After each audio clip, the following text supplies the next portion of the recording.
बाजार के आखिरी घंटे का हर एक्शन, सटीक विश्लेषण, मुनाफे वाले आइडियाज।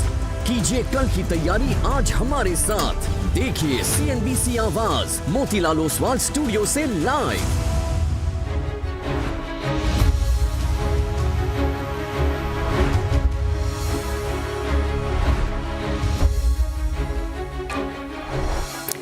नमस्कार, CNBC आवाज मोतीलाल ओसवाल लाइव स्टूडियो में आप सभी का स्वागत है। आप देख रहे हैं कमाई का अड्डा। मैं हूं आपके साथ श्रेया ठाकुर। हफ्ते का आखिरी कारोबारी सत्र और कल की भयंकर बिकवाली के बाद आज हम सब मिलने की कोशिश में पूरे दिन हम अच्छी खासी तेजी के साथ ट्रेड करते हुए नजर आए। निफ्टी अब देखिए करीब 100 अंकों से ज़्यादा बढ़कर 25,578 के लेवल पर कारोबार कर रहा है। बैंक निफ्टी में स्ट्रेंथ है, 400 अंकों से ज़्यादा की बढ़ोतरी PSU बैंक से लगातार साथ मिल रहा है। साथ ही आज मेटल पैक ने भी सहारा दिया। ब्रेथ भी ठीक ठाक नजर आ रही है, हालांकि अभी भी थोड़ा झुकाव जो है वो गिरने वाले शेयर्स की तरफ है, लेकिन इंट्राडे में अच्छी रिकवरी। तो ऐसे में अब क्लोजिंग स्ट्रैटेजी क्या होगी, स्टॉक स्पेसिफिक आइडियाज क्या होंगे, सब पे करेंगे चर्चा। लेकिन शुरुआत हेडलाइन से। बाजार में रिकवरी का मूड, निचले स्तरों से निफ्टी 100 पॉइंट से ज्यादा सुधरकर 25,550 के पार। LNT, Reliance, ICICI bank, axis bank ने भरा जोश। हालांकि 25,650 के स्तर मिला रेजिस्टेंस। बैंक निफ्टी में रौनक कायम, मिड कैप में भी तेजी। इंडिया विक्स 2 दिन में 29% चढ़ा।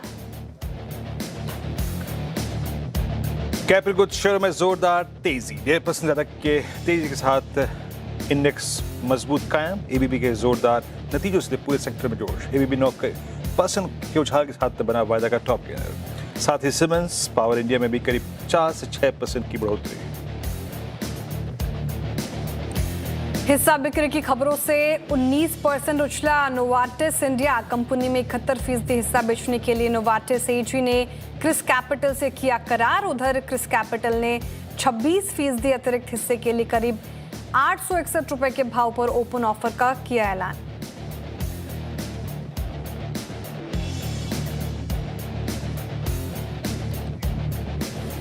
और फरवरी में BSE का घटा मार्केट शेयर। एडॉक की रिपोर्ट के मुताबिक BSE के मार्केट हिस्सेदारी जनवरी के 33% से घटकर हुई 30%। ऑप्शन वॉल्यूम्स पर भी दिखा दबाव।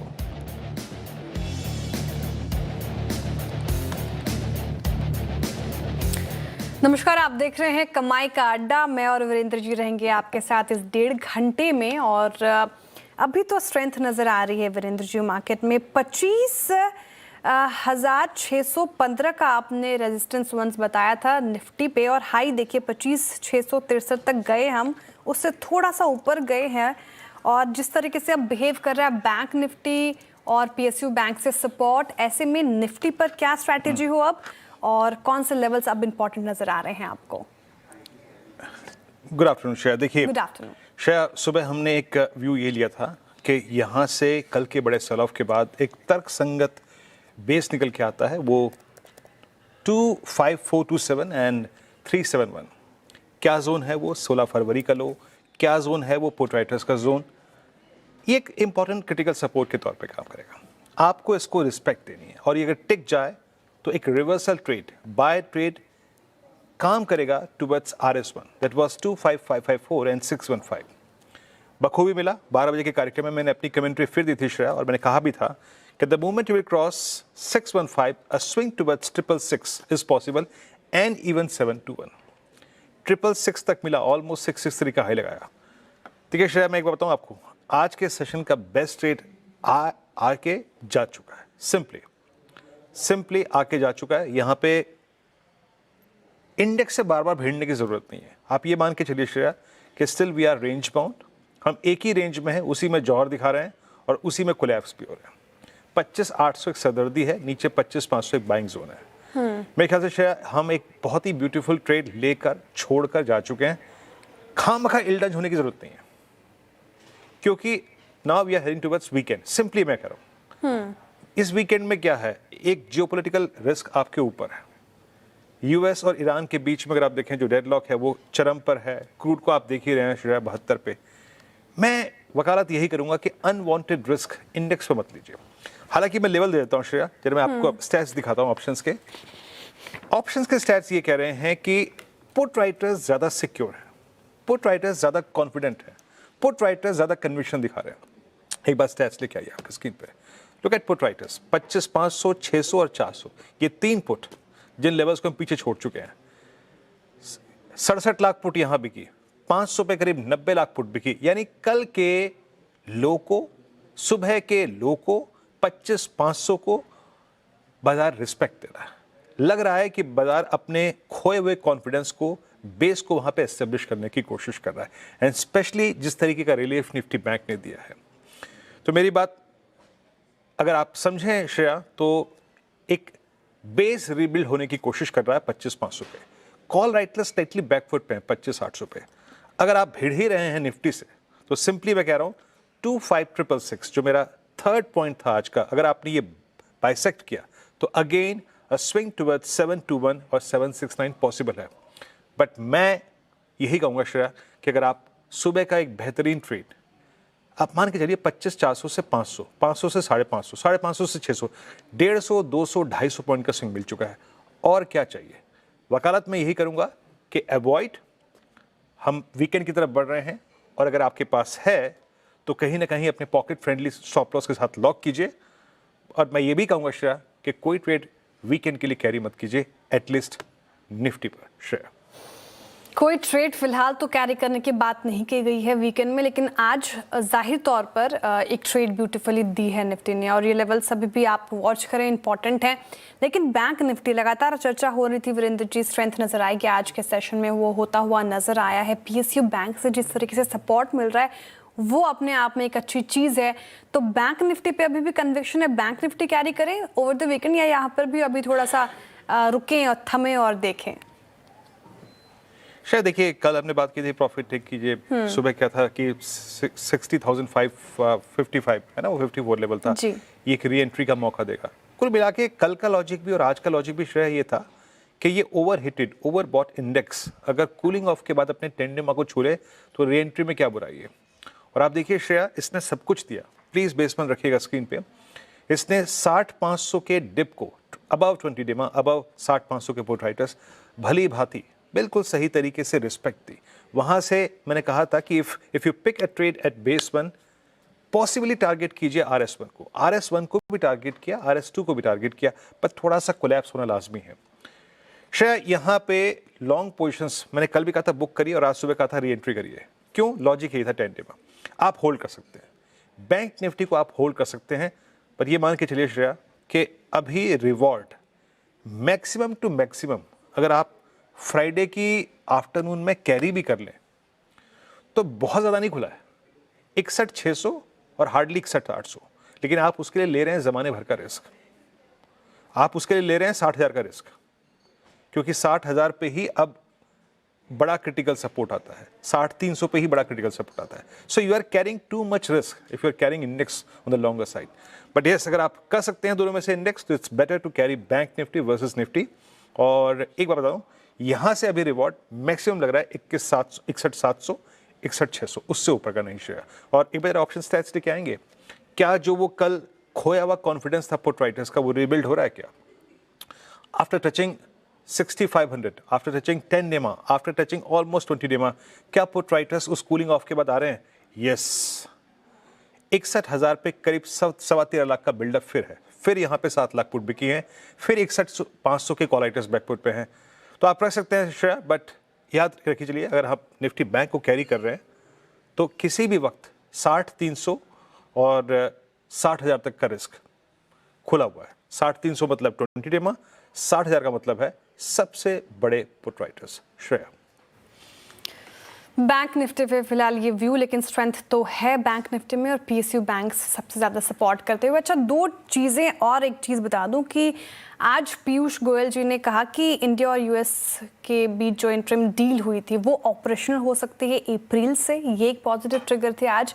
और साथ ही जो यूके और भारत में भी फ्री ट्रेड एग्रीमेंट हुआ था वो भी, और साथ ही ओमान के साथ भी जो हुआ था वो भी अप्रैल से ऑपरेशनल हो सकते हैं, इंप्लीमेंट हो सकते हैं। ये दो चीज़ मैं आपके सामने रखना चाह रही थी। चलिए अब क्योंकि इंडेक्सेस पे बात हो चुकी है, अब स्टॉक स्पेसिफिक क्या एक्शन रहा बाजार में उस पर भी चर्चा कर लेते हैं। और क्योंकि मार्केट में अच्छी तेज़ी है तो शुरुआत करेंगे तेज़ी के ट्रेंडिंग बाइंग स्टॉक्स के साथ किस किस स्टॉक्स ने आज सबसे ज्यादा कंट्रीब्यूट किया। आपके वॉल पर देखिए हिंडाल्को मेटल स्पेस में अच्छी खासी बाइंग आज के सेशन में देखने को मिल रही है। 1% से ज्यादा चढ़कर मेटल इंडेक्स कारोबार कर रहा है। 3% चढ़ गया हिंडाल्को। एनटीपीसी पर हम लगातार सुबह से चर्चा भी कर रहे थे। आज पावर सेक्टर पर जो रिपोर्ट आई थी एनटीपीसी उसके टॉप पिक्स में शुमार था। सुबह से इसमें तेजी है और देखिए ये भी 2.5% से ज्यादा चढ़ता हुआ नजर आया आज के सत्र में। कैपिटल गुड्स सुबह से फोकस में। एलएनटी शानदार तेजी के साथ 2% की तेजी के साथ कर रहा कारोबार आज के सेशन में। और एचयूएल कल की भारी गिरावट के बाद आज इसने जगह बनाई है गेनर्स के लिस्ट में, तो 1.5% ये भी अब आपको नजर आएगा। एबीबी इंडिया Q4 के नतीजे, इसके जो नतीजे थे वो काफी अच्छे लगे। इनफैक्ट स्ट्रीट ने रिवॉर्ड किया, देखिए 8.5% से ज्यादा के रिटर्न्स अभी फिलहाल यहाँ पे देखने को मिल रहे हैं। सीमेंस में देखिए 6% ज्यादा की तेजी है, तो ये पूरा स्पेस फोकस में है आज। और आज सुबह देख रहे थे रेलवे पैक में भी तेजी थी। आईआरसीटीसी हमारे पैनल ने सुझाया था। आरवीएनएल देखिए इसने लिस्ट में जगह बनाई है 2% से ज्यादा की तेजी के साथ। और हिताची एनर्जी पिछले कुछ सत्रों से शानदार मूव कर रहा है। ब्रोकरेज की रिपोर्ट भी काफी बुलिश आ रही है। इन स्तरों से भी 26,000 से ज्यादा के टारगेट प्राइस इनफैक्ट आए हैं, तो यहाँ पे देखिए 4.5% से ज्यादा की तेजी फिलहाल देखने को मिल रही है। लेकिन बैकफुट पर अगेन आईटी स्पेस आपको नजर आएगा। यहाँ पे गिरावट थमने का नाम नहीं ले रही। विप्रो, टेक महिंद्रा, इन्फोसिस 1.5% टूटे हैं। भारतीय एयरटेल सरप्राइजिंगली बहुत ही कमजोर नजर आ रहा है पिछले कुछ सत्रों से। शॉर्ट कॉल भी थी गाबसर की, 1% लुढ़का है आज के सत्र में। इसके अलावा वायदा बाजार में अब देख लेते हैं फटाफट से कि कौन कौन से स्टॉक्स बैकफुट पे हैं। अगेन परसिस्टेंट सिस्टम देखिए 2%। और बिंदु फार्मा अच्छी तेजी के बाद आज यहाँ पे मुनाफा वसूली देखने को मिल रही है। यूपीएल थोड़ा कमजोर आज के सत्र में। और एचपीसीएल ये राजेश जी की शॉर्ट की ट्रेड भी थी और देखिए इनफैक्ट करीब 0.5% गिरता हुआ नजर आ रहा है।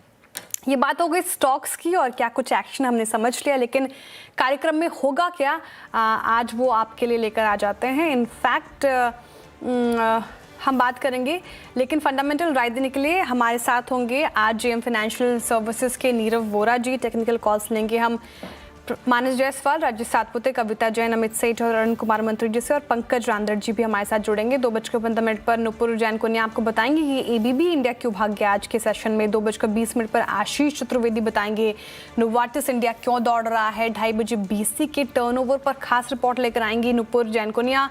2:45 पर कंचन नौटियाल आपको बताएंगे कि इंडसइंड बैंक और पॉलिसी बाजार फोकस में क्यों है। साथ ही 2:50 पर बिग मार्केट वॉइस में हमारे साथ जुड़ेंगे एलेक्सिस इक्विटीज के डायरेक्टर दीपन मेहता जी। 3:10 पर वीरू जी से लेंगे मंडे के लिए स्ट्रैटेजी। साथ ही 3:15 पर लेंगे बीटीएसटी एसटीपीटी कॉल्स। और साथ ही 3:20 पर कंचन नौटियाल बताएंगे आपको कि अगले हफ्ते बाजार का फोकस कहाँ होगा। ओके चलिए अब एक काम करते हैं। गेस्ट पैनल स्क्रीन पर रखिए। ये श्रेया से आपने कार्यक्रम का क्रम समझा। Nifty still at 25600। हम अभी भी एक ठीक सम्मानजनक स्थिति पे ट्रेड कर रहे हैं। मानस, गुड आफ्टरनून। आपका ट्रेड इस वक्त का? गुड आफ्टरनून वीरेंद्र जी। तो देखिए केईआई इंडस्ट्रीज पे खरीदारी करने की राय रहेगी। केईआई में एक फ्लैग पैटर्न का ब्रेकआउट है। 4650 के ऊपर स्टॉक ने ब्रेकआउट दिया, काफी बढ़िया वॉल्यूम देखने को मिले। आई थिंक ये रैली यहाँ नहीं थमेगी। 4950 के टारगेट के लिए अभी भी खरीदारी की जा सकती है। स्टॉप लॉस आपको 4669 4670 के जस्ट नीचे लगा के रखना है। ये कैश लेवल्स हैं। ऑप्शन में अगर ट्रेड लेना चाहें तो नेक्स्ट मंथ की ऑप्शन लिक्विडिटी नहीं है, तो इस मंथ के ऑप्शन में अगर करना चाहें तो 4750 का कॉल ऑप्शन जो 70 रुपए पे ट्रेड हो रहा है उसमें 24 रुपए का स्टॉप लॉस लगा लें। 160 रुपए तक के टारगेट्स पॉसिबल है। केईआई इंडस्ट्रीज काफी अच्छा नजर आ रहा है चार्ट्स पर। यहाँ पर खरीदारी की राय इन स्तरों पर भी मानस जी से आती हुई। अमित सेठ जी गुड आफ्टरनून, बताइए क्या चुन रहे हैं अभी के लिए। जी good afternoon Shreya ji, good afternoon Virendra ji and everybody on the panel. Shreya ji, मेरा इस समय का ट्रेड पीएसयू बैंक से कैनरा बैंक रहेगा। कैनरा बैंक अगर स्ट्रक्चर देखें तो स्टॉक एक बेस से बाहर आ रहा है और बेसिकली यहाँ पे हम एक कैचअप प्ले देख रहे हैं। जैसे स्टार्टिंग में हमने एसबीआई में एक अच्छा मूव देखा, यूनियन बैंक में अच्छा मूव देखा। अब कैनरा बैंक की स्ट्रेंथ कैचअप करी है यहाँ पे और जस्ट ऑलमोस्ट ये अपने मूविंग एवरेजेस से बाहर आ रहा है। आज के सत्र में पिछले 2 दिनों के हाई को इसने क्रॉस किया, वॉल्यूम्स भी डिसेंट है। तो एक पोजिशनल बाय यहाँ पे बनता है। 151 का स्टॉप लॉस रहेगा और टारगेट्स रहेंगे 160 रुपीज के। ओके, कैनरा बैंक 154.70 पे आपकी buy call. PSU banks Rajesh Satpute ji आपका trade. Good afternoon. Good afternoon Virendra, good afternoon everyone. Virendra देखिए निफ्टी एक क्रूशियल लेवल पे आया है, थोड़ा अटक रहा है, तो यहाँ पे मैं सेल के साथ शुरुआत करूंगा। मेरा सेल रहेगा पिडिलाइट। आप पिडिलाइट का स्ट्रक्चर देखें, इसका जो रेजिस्टेंस था वो करीबन 1470 के आसपास था, 1470 1475। DSI 1474 है, इसका मतलब इसने रेजिस्टेंस पर हिट किया है। तो प्रोबेबली अगर यहाँ से निफ्टी कूल ऑफ होता है तो पिडिलाइट टूट सकता है। इसके लिए पिडिलाइट सेल करना है 1482 के स्टॉप लॉस के साथ। मेरे हिसाब से इसका जो स्विंग का टारगेट बनेगा वो रहेगा 1430 1420 का। पिडिलाइट बिकवाली की राय, पहला इस वक्त का सेल कॉल राजेश सातपुते जी की तरफ से आता हुआ। पंकज जी गुड आफ्टरनून, बताइए, स्वागत है आपका कार्यक्रम में, क्या सुझाएंगे आज के सत्र के लिए? Good afternoon Shreya ji, good afternoon Virendra ji, to all the panel. मेरी नजरें है पॉलीकैप के ऊपर। पॉलीकैप के फ्यूचर्स में खरीदारी की सलाह रहेगी 7,915 20 की रेंज में इसमें खरीदारी की सलाह रहेगी। 7,870 रुपए का एक स्टॉप लॉस मेंटेन करना है और 8,000 रुपए तक के टारगेट्स यहाँ पर देखने मिल सकते हैं। जिस तरीके का एक RSI में डाइवर्जन देखने मिला है, वॉल्यूम एक्टिविटी काफी स्ट्रॉन्ग नजर आ रही है पिछले आधे घंटे में, तो मुझे लगता है कि एक ट्रेडिंग बेट होनी चाहिए। ओके, पॉलीकैप फ्यूचर्स आपको बाय करना है यहाँ पे। 0.41% यहाँ पे बिल्डअप हुआ है। अरुण कुमार मंत्री इस कार्यक्रम में जुड़ चुके हैं। अरुण गुड आफ्टरनून, आपका ट्रेड इस वक्त का? Virendra ji good afternoon. वीरेंद्र जी मुझे लग रहा है इंश्योरेंस कंपनीज में अच्छा मोमेंटम है, तो SBI लाइफ में एक ब्रेकआउट हुआ है 2074 के आसपास चल रहा है। इसमें मोमेंटम कैरी हो सकता है, 2132 तक के टारगेट आ सकते हैं।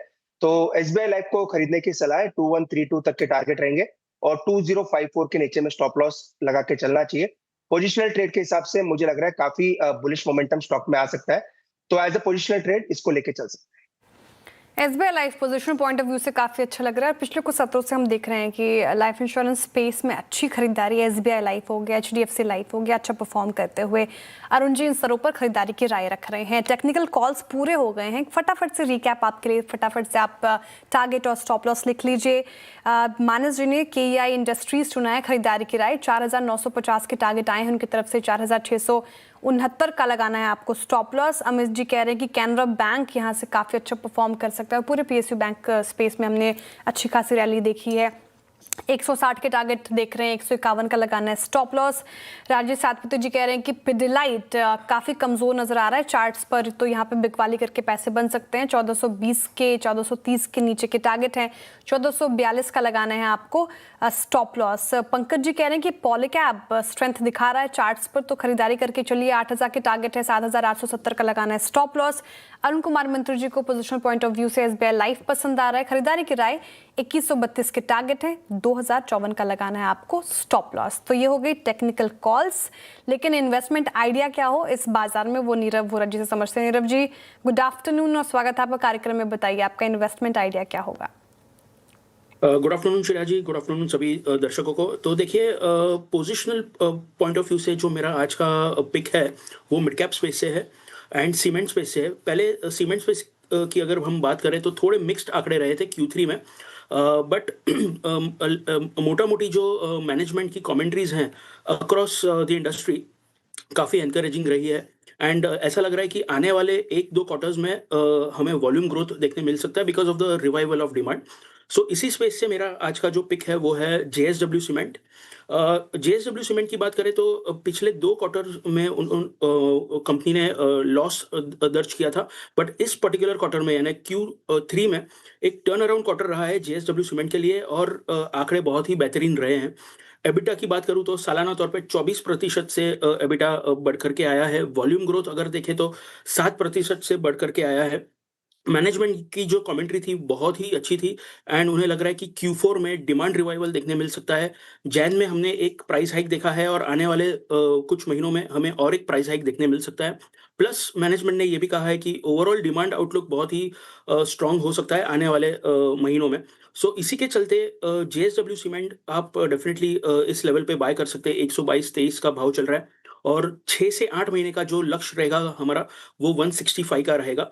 सो डेफिनेटली बाय ऑन डिप्स की रणनीति अपना के आप JSW सीमेंट में निवेश कर सकते हो।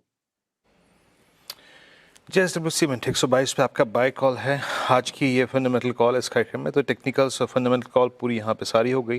अब एक काम करते हैं, ये कॉल्स आपके स्क्रीन पे रखेगी, थोड़ी सी स्कैनिंग करते हैं हल्की मार्केट की कि क्या क्या अच्छा है। इवन अगर निफ्टी यहाँ पे इस लेवल पर सस्टेन भी कर जाए तो कौन कौन से स्टॉक हैं जो आउट परफॉर्म कर सकते हैं।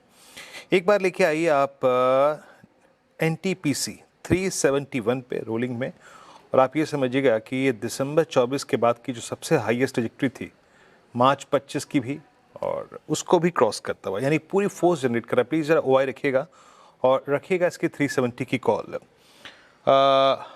अरुण जी ज़रा प्लीज़ देखिएगा 371 पे NTPC पे आपका टेक, क्या ये अब एक नेक्स्ट ट्रैजेक्टरी में आ रहा है? मैं इसका जिक्र इसलिए कर रहा था क्योंकि 28 नवंबर 2024 को यहीं पर इसी प्राइस पर 200 डेमा वायलेट हुआ था, उसी को सप्लाई को एब्जॉर्ब करता हुआ।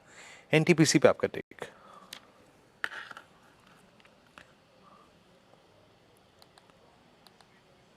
ओके, मैं ये प्रश्न एक काम करता हूँ, थोड़ा सा ले चलता हूँ मानस के पास। मानस माफी चाहूंगा, बट आपका व्यू NTPC पे? देखिए, व्यू तो बहुत पॉजिटिव है क्योंकि ये जो कंसोलिडेशन पिछले हम 3 हफ्ते से करीब करीब देख रहे थे, उसके अपर बैंड को स्टॉक ने ब्रेक किया है। आई थिंक यहाँ से भी करीब करीब 10 से 15 रुपए का आपको बिल्कुल शॉर्ट टर्म के हिसाब से अगर हम देखें तो आपको देखने को मिल सकता है। तो NTPC का जो 370 का कॉल ऑप्शन है, वहां पर आप खरीदारी कर सकते हैं। प्राइस चल रहे हैं NTPC के 370 के कॉल ऑप्शन में करीब करीब 2 रुपए के आसपास के प्राइस चल रहे हैं। इसमें खरीदारी करेंगे, स्टॉप लॉस आपको लगाना है 1 रुपए के नीचे। लेकिन जिस तरह का ब्रेकआउट है, आप उम्मीद कर सकते हैं कि 5 से 6 रुपए तक के प्राइस इस ऑप्शन में आपको देखने को मिल सकते हैं। NTPC काफ़ी पॉजिटिव है चार्ट्स पर, रिपोर्ट्स भी काफ़ी पॉजिटिव और वो स्ट्रेंथ नज़र आ रही है स्क्रीन पर। NTPC की चर्चा हो गई है, एक बार रिलायंस रखिएगा स्क्रीन पर। अच्छा, रिलायंस पर बात करूं, और बात करना ज़रूरी है क्योंकि काफ़ी इंटरेस्टिंग रिपोर्ट आई है, लेकिन उससे पहले डिस्क्लेमर हमारी तरफ से, रिलायंस हमारी पेरेंट कंपनी है, तो कोई भी खरीद फरोख्त करना हो आपको तो अपने पर्सनल फाइनेंशियल एडवाइजर की सलाह के साथ ही ऐसा करें। लेकिन रिलायंस पर जो रिपोर्ट है, आज 1% तेज़ी के साथ रिलायंस कर रहा है कारोबार, और रिपोर्ट है मॉर्गन स्टैनली की। टॉप पिक बताया गया है इसको, ओवरवेट की कॉल के साथ 1803 के टारगेट प्राइस आए हैं, यानी कि जिस करंट मार्केट प्राइस पे ये ट्रेड कर रहा है 1424 के लेवल पर, अगर उससे कंपेयर करें तो 28% का अपसाइड पोटेंशियल नजर आ रहा है। अच्छा, क्या बड़ी बातें कही गई रिपोर्ट में? तो एक ये बातें कही गई कि 7 साल में 10 lakh crore artificial intelligence, digital infrastructure और एनर्जी में लगाएगी कंपनी। तो ये AI को लेकर काफ़ी अग्रसर होकर काम कर रही है, एक अच्छी चीज़ है। AI डेटा सेंटर और ग्रीन एनर्जी का जो प्लान है वो काफ़ी अच्छा लग रहा है, रोड मैप, वो भी डिटेल में बाद में रखूंगी। इसके अलावा फंडिंग की चिंता जो है वो कम हो गई है। मॉर्गन स्टैनली का ऐसा मानना है कि रिलायंस पहले से ही अपने मौजूदा बिजनेस से हर साल अगर आप देखें तो लगभग 15 से 14 billion dollar in fact operating cash flow में कमा रही है। तो ये फंडिंग की चिंता कम है। जियो का IPO भी एक बड़ा ट्रिगर होगा, वो तो लाइंड अप है ही। शेयर परफॉर्मेंस भी ठीक ठाक ही रही है। लेकिन राजेश सातपुते जी, आपसे समझना चाहूँगी, रिलायंस का चार्ट देखिए और बताइए, काफ़ी अग्रेसिव टारगेट के साथ पॉजिटिव रिपोर्ट आई है, कैसा लग रहा है चार्ट्स पर? श्रेया, देखिए रिलायंस का अगर आप चार्ट देखें तो नो डाउट कि इससे लॉन्ग टर्म बाय, लेकिन अगर करंट लेवल से देखें तो यहाँ पे 1450 से लेके 1470 ये इसका एक स्ट्रॉन्ग बैरियर है। तो अगर आपको लॉन्ग करना है तो मुझे लगता है, हमने लास्ट वीक भी इस पे बात की थी, 1470 का जिक्र मैंने किया था। तो I will be bullish as a trader, as a swing trader, I will be bullish about 1470। जब तक ये 1450 से 1470 का क्लस्टर निकलेगा नहीं, तब तक यहाँ पे स्विंग ट्रेडिंग के हिसाब से बड़े ट्रेड नहीं मिलेंगे। तो एट दिस लेवल मैं इतना ही कहूंगा कि इस लेवल पे 1430, 1435 एक स्विंग मिल सकता है, प्रोबेबली 1450 तक। लेकिन वो रिस्क टू रिवॉर्ड जो है श्रेया, वो यहाँ पे ठीक नहीं बैठता, इसलिए I would like to skip it. Okay, Reliance 1425 पे आपका व्यू। याद रखिएगा, कोई भी व्यू कमेंट्री इससे संबंधित की गई है। एक बात मान के चलिए कि इस चैनल का स्वामित्व प्रबंधन रिलायंस इंडस्ट्रीज होल्ड करते हैं, तो कृपया जब भी ट्रेड करें, इन्वेस्टमेंट करें, ऑप्शन, फ्यूचर्स, कुछ भी, कृपया एक निजी राय जरूर रखें। विषय को बदलते हैं। अब लिखा है आपकी स्क्रीन पे stock of the day, star of the day, hero of the day, कुछ भी कह लीजिए, 9% ऊपर एट 6241। याद रखिएगा, ABB अब जनवरी 25 के प्राइस को स्ट्राइक कर रहा है। नंबर्स में ऐसा क्या था, बारीकियां क्या थी, और नंबर्स के बाद हाउस व्यू क्या है, आइए जानते हैं नुपुर से। और नुपुर, नंबर्स पहले समझाइए, नंबर्स कैसे रहे, क्या क्रिटिकल फैक्टर था, और हाउस व्यूज क्या है यहाँ पर? बिल्कुल, नंबर्स के साथ ही शुरुआत करते हैं। 2 बड़ी चीज़ें सामने आई अगर इंटरनल्स देखें ABB के। हालांकि रिपोर्टेड नंबर्स आपको इतने कुछ खास नहीं दिखेंगे, लेकिन जो एडजस्टेड नंबर्स है, लेबर चार्जेस हटा दे, 65 करोड़ के आसपास के लेबर कॉस्ट थी इस बार, वो अगर हटा दे तो उसके बाद एडजस्टेड मार्जिन्स जो निकल कर आए वो अनुमान से बेटर है, जो बाजार को फिलहाल पसंद आ रहे हैं। इनफैक्ट कंपनी के जो ऑर्डर बुक इस क्वार्टर में रही है उसमें भी मजबूत ग्रोथ आती हुई नजर आई है। 52% की ग्रोथ इस बार आपको देखने को मिलेगी। 4000 6,100 करोड़ के पास जो है ऑर्डर इनफ्लो इस बार आते हुए दिखा है, और जो ऑर्डर बैकलॉग है कंपनी की, जो कि ऑर्डर बुक कह सकते हैं, वो 10,470 करोड़ के आसपास रही है। Q4 में इनफैक्ट 5 सालों में सबसे बेहतर ऑर्डर इनफ्लो इस ही तिमाही में आते हुए दिखा है। तो ये सबसे पॉजिटिव बात है इस बार नतीजों में, जिसकी वजह से स्टॉक में पॉजिटिव रिएक्शन भी देखने को मिल रहा है। मैनेजमेंट ने काफ़ी कुछ चीज़ें हाईलाइट किए। उनका कहना है कि सेक्टर में बढ़ती डिमांड से ऑर्डर ग्रोथ जो है वो काफ़ी पॉजिटिव है और आगे चलकर भी पॉजिटिव रहेगी। ऑपरेटिंग जो कैश फ्लो होते हैं कंपनी के, वो भी पॉजिटिव आते हुए दिखे। क्वार्टर एंड तो हुआ ही है, साथ ही साथ कंपनी कैलेंडर ईयर फॉलो करती है, तो ईयर एंड भी हुआ है। उस पर कंपनी का कहना है कि अब तक की सबसे ज़्यादा जो है 14,115 करोड़ रुपए के ऑर्डर इस साल आते हुए दिखे। रिटर्न और कैपिटल एम्प्लॉयड की बात करें तो 21% आते हुए नजर आया है।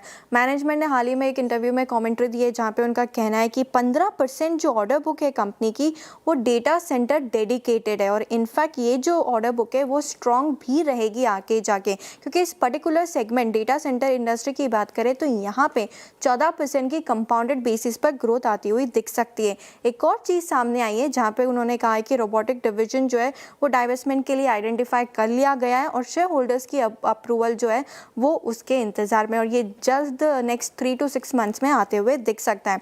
ब्रोकरेज व्यू, वो उनका क्या मानना है, हालांकि जो टारगेट आपको दिख रहा है स्क्रीन पे ब्रोकरेज है, उसके ऊपर स्टॉक ऑलरेडी जा चुका है, लेकिन एक चीज़ इंटरेस्टिंग सामने आई है ब्रोकरेज व्यू में। उनका कहना है कि अगर ऑर्डर बुक स्ट्रॉन्ग रहती है आने वाले 2-3 क्वार्टर्स में, और तो स्टॉक जो है वो री रेटिंग की तरफ जो है जाता हुआ नजर आएगा। ओके, री रेटिंग का केस है यहाँ पे। नुपुर, बहुत बहुत शुक्रिया इसको बारीकी से समझाने के लिए, नंबर्स और हाउस व्यूज़। नीरव, आपका व्यू, एक तो आइसोलेशन में, एक तो एबीबी के नंबर्स पे आपका टेक, और आज एक स्ट्रॉन्ग मोमेंटम है, प्लस ये सेक्टर इटसेल्फ बहुत शानदार है, और ये सबसे बड़ा अंडर परफॉर्मर था मेरे ख्याल से एबीबी। एक सेकंड, मेरा सिमंस का चार्ट भी रखिएगा। सिमंस 3297 पे, I think still Siemens better placed है एबीबी। एक तो सेक्टर बहुत स्ट्रॉन्ग है, कमेंस और एल&टी लीडरशिप ने पास रखी हुई है, और सबसे अगर आप देखें खराब प्राइस परफॉर्मर एबीबी इटसेल्फ था, पर इन नंबर्स के बाद, मैनेजमेंट कमेंट्री के बाद, हाउस व्यूज़ के बाद, आपका व्यू क्या है इस वक्त एबीबी पर? यस, देखिए वीरेंद्र जी, अगर हम ये पूरे सेक्टर की बात करें तो पिछले 1-1.5 साल से काफ़ी ज़्यादा कंसोलिडेशन में चला गया था ये सेक्टर। 2025 में हमने देखा था कि मॉनसून बहुत सीवियर था, एंड बहुत सारे जियोपॉलिटिकल कंसर्न्स थे, टैरिफ्स को लेकर के यूएस इंडिया के बीच में बहुत तनाव था। प्लस 2024 की बात करें तो इलेक्शन का साल था। सो कहीं ना कहीं ओवरऑल इंडिया में जो केपेक्स है, private as well as PSU, ये बैकफुट पर चला गया था। बट इस बजट में भी हमने देखा कि कहीं ना कहीं अभी लग रहा है कि आने वाले समय में एक अच्छा केपेक्स रिवाइवल हमें देखने मिल सकता है, प्लस डिमांड ग्रोथ भी हमें ये पूरे स्पेस में देखने मिल सकती है। पिछले 2-3 दिनों में हमने देखा कि जो एआई समिट हुआ था दिल्ली में, बहुत सारे ग्लोबल कंपनीज का एक इंडिया पे एक भरोसा है कि एआई तरफ और डेटा सेंटर्स तरफ जो एक इंक्लिनेशन है पूरे विश्व का, इंडिया में भी ये बढ़ करके आएगा। कहीं ना कहीं हमें लग रहा है कि ये भी इंडिया का भी एक बहुत ही महत्वपूर्ण भाग रहेगा आने वाले समय में, क्योंकि बहुत सारे ऑर्डर्स डेटा सेंटर्स को लेकर के इनके पास आएंगे। Not only data centres but overall automotive segment है, इंफ्रा है, रेलवे है, मेटल्स है, काफ़ी सारे सेगमेंट्स को ये केटर करती है।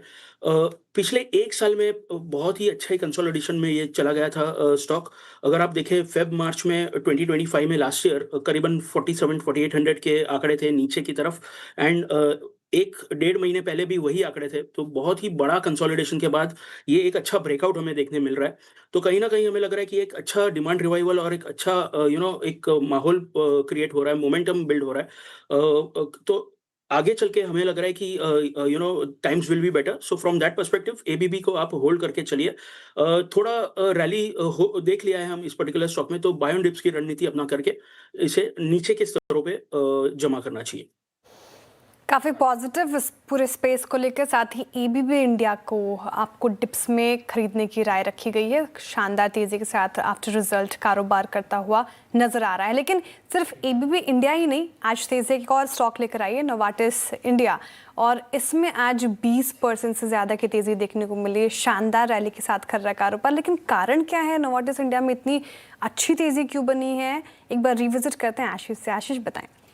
देखिए ये स्टॉक ऐसा है कि लंबे समय से चर्चा में था, पता ही था सबको कि पैरेंट किसी न किसी दिन एग्जिट करेगा ही, और कल देर रात आप देखें तो एक्सचेंजेस पर नोटिफिकेशन और सर्कुलर यहाँ पर देखने को मिले।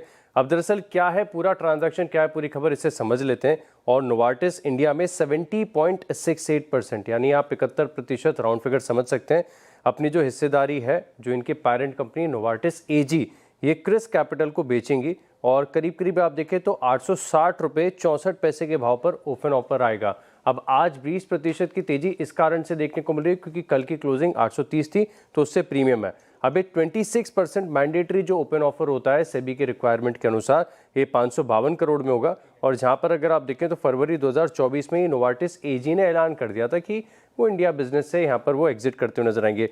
लेकिन अब इस डील के पूरे मैट्रिक्स आपके सामने रख देता हूँ। 70.68% हिस्सेदारी जो है इसकी करीब करीब 1446, और वैल्यूएशन के लिहाज से आप देखें तो इसका 14 to 15 टाइम्स का एबिटा के मल्टीपल पर ये वैल्यूएशन यहाँ पर देखने को मिल रही है। लेकिन नोवार्टिस की जो इंडिया की प्रेजेंस है बहुत पुरानी है, बहुत तगड़ी प्रेजेंस देखने को मिलती है। स्क्रीन पर आएंगे कुछ इनके इंडिया के ब्रांड्स, हालांकि मैं सबका नाम लेने का प्रयास भी नहीं कर रहा हूँ, एक दो मैंने कोशिश की थी। एक तो वोबेरिन है, एक गिलविक है, एक एक्सिलॉन है, एक माइफोर्टेक है। ये सब शायद जो प्रैक्टिशनर होंगे उन्हें समझ में आता होगा, लेकिन हमारे लिए तो एक काम की चीज़ है कि वेल नोन ब्रांड्स है, पकड़ काफ़ी अच्छी है। और फाइनेंशियल्स के लिहाज से देखें तो कुछ साल से टॉप लाइन की ग्रोथ बड़ी धीमी हो गई थी, लेकिन मार्जिन में इंप्रूवमेंट देखने को मिला है। खासतौर पर आप देखें तो 9 मंथ FY25 और 9 मंथ FY26 में यहाँ पर आप देखें जो एबिटा मार्जिन 24.8% के थे वो 27.9% के यहाँ पर देखने को मिले।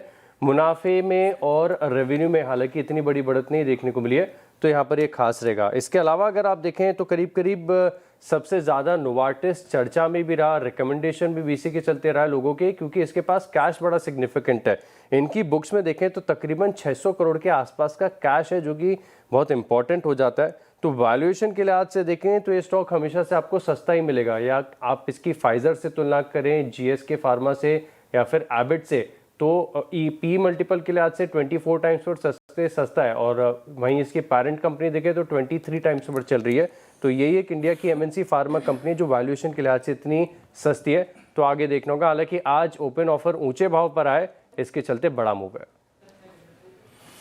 बड़ा मूव है। आशीष, शुक्रिया आपका। और तो नोवार्टिस में बड़ा हिस्सा अगर आप देखें तो एक टेक चेक लेते हैं यहाँ पर। पहले एक टेक चेक लेते हैं, फिर एक इस पर फंडामेंटल व्यू लेंगे। एनी ओपिनियन ऑन दिस आपका यहाँ पर? पहले तो मानस, टेक्निकल ग्राउंड पे क्या कंसिडर करने लायक है स्टॉक, या फिर अवॉइड करें एज ऑफ नाउ से? तो देखिए बिल्कुल अवॉइड करना चाहिए, क्योंकि ये जो कंसोलिडेशन था मेरे ख्याल से 2023 से हम ये कंसोलिडेशन देख रहे थे 200 मूविंग एवरेज के ऊपर। माफ करिएगा, नोवार्टिस 992 पे ट्रेड कर रहा है। ये आपको BSE पे मिलेगा। हाँ, BSE पे ये नोवार्टिस मेरे, हाँ मेरे को भी ये वहाँ, पहले मैं उसको अंडरलाइन को ढूंढ रहा था, ये वहाँ मिला नहीं, तो ये ठीक है, चलिए स्किप करते हैं। नीरव, आपका कोई ओपिनियन इस पर, नोवार्टिस पर? नोवार्टिस पे वैसे तो हमारा इन हाउस फंडामेंटल कवरेज नहीं है, बट ओवरऑल ये जो डेवलपमेंट हुई है वो डेफिनेटली इन्वेस्टर्स को एक एग्जिट में बहुत बेनिफिशियल रह सकता है। ओवरऑल फार्मा स्पेस की बात करें तो there are much better quality names available in this particular space, जैसे कि डिवीज लैब है। तो हमारा जो फोकस है CDMO की तरफ ज़्यादा है as compare to all these companies. तो CDMO की बात करें तो डिवीज लैब एक बहुत ही बेहतरीन इन्वेस्टमेंट बेट हो सकता है। ओवरऑल फार्मा में ये हमारा टॉपिक है, प्लस जो लास्ट 2 से 3 क्वार्टर के आंकड़े आए हैं वो भी बहुत ही बेहतरीन है। कॉन्ट्रैक्ट डेवलपमेंट एंड मैन्युफैक्चरिंग में बहुत ही उम्दा काम करती है ये कंपनी, प्लस जिस हिसाब से ये ग्रोथ के पैरामीटर्स हमें देखने मिल रहे हैं, हमें लग रहा है कि ये एक बहुत अच्छा इन्वेस्टमेंट बेट हो सकता है। तो 1 साल का व्यू हो तो डिवीज में डेफिनेटली आपको निवेश करना चाहिए। 8040 का ये हमारा लक्ष्य होगा 1 साल के तौर पे। ओके, तो ये बात हो गई फार्मा स्पेस से डिविस लैब की। डिविस लैब काफ़ी पसंद आ रहा है नीरव जी को, तो इस स्पेस में आप इस पर्टिकुलर काउंटर पर नज़र रख सकते हैं। चलिए कैश कॉल भी ले लेते हैं, और कैश कॉल लेंगे हम राजेश सातपुते जी से, अमित सेठ जी से और मानस जायसवाल से। अमित जी बताइए, कैश में क्या पिक कर रहे हैं? जी श्रेया जी, PSU बैंक्स में ही स्ट्रेंथ नजर आ रही है। तो यहाँ से कैश में बैंक ऑफ महाराष्ट्र, अगर इसका वीकली चार्ट भी देखें तो यहाँ पे भी एक स्विंग ब्रेकआउट है। बैंक ऑफ महाराष्ट्र बाय करने की सलाह है, लगभग 68 रुपीज 70 पैसे पे ट्रेड कर रहा है। स्टॉप लॉस लगभग हम रखेंगे 66 का और टारगेट्स रहेंगे 74 पे। ओके, कैश कॉल्स में पहली कॉल आ गई अमित जी की बैंक ऑफ महाराष्ट्र। मानस आपका ट्रेड? तो देखिए, थर्मेक्स पे मेरा ध्यान है। थर्मेक्स ने काफी दिनों से हम यहाँ पर कंसोलिडेशन देख रहे थे, 3100 पे रेजिस्टेंस था, बट आज ये रेजिस्टेंस ब्रीच हुए हैं, बेहतर वॉल्यूम देखने को मिल रहे हैं, पैटर्न काफी पॉजिटिव है और ऐसा लग रहा है कि स्टॉक अपने 200 मूविंग एवरेज को भी ब्रेक कर सकता है। तो थर्मेक्स पे करंट लेवल्स पे खरीदारी करेंगे। 3050 3050 का स्टॉप लॉस लगाएंगे, 3350 तक के टारगेट्स पॉसिबल है। ओके, थर्मैक्स मानस जी की पिक हो गई। राजेश जी, कैश में आप क्या खरीद रहे हैं? श्रेया देखिए, यथार्थ हॉस्पिटल का आप चार्ट देखिए, बेहतरीन चार्ट है, बहुत ही क्लीन ब्रेकआउट है 700 के ऊपर। तो अगर पोजिशनली भी देखें तो थोड़ा आप कह सकते हैं कि 1 नॉच बेटर लगता है, स्पेस भी अच्छी लगती है, इसलिए मैंने इसको चुना। 750 का टारगेट होगा।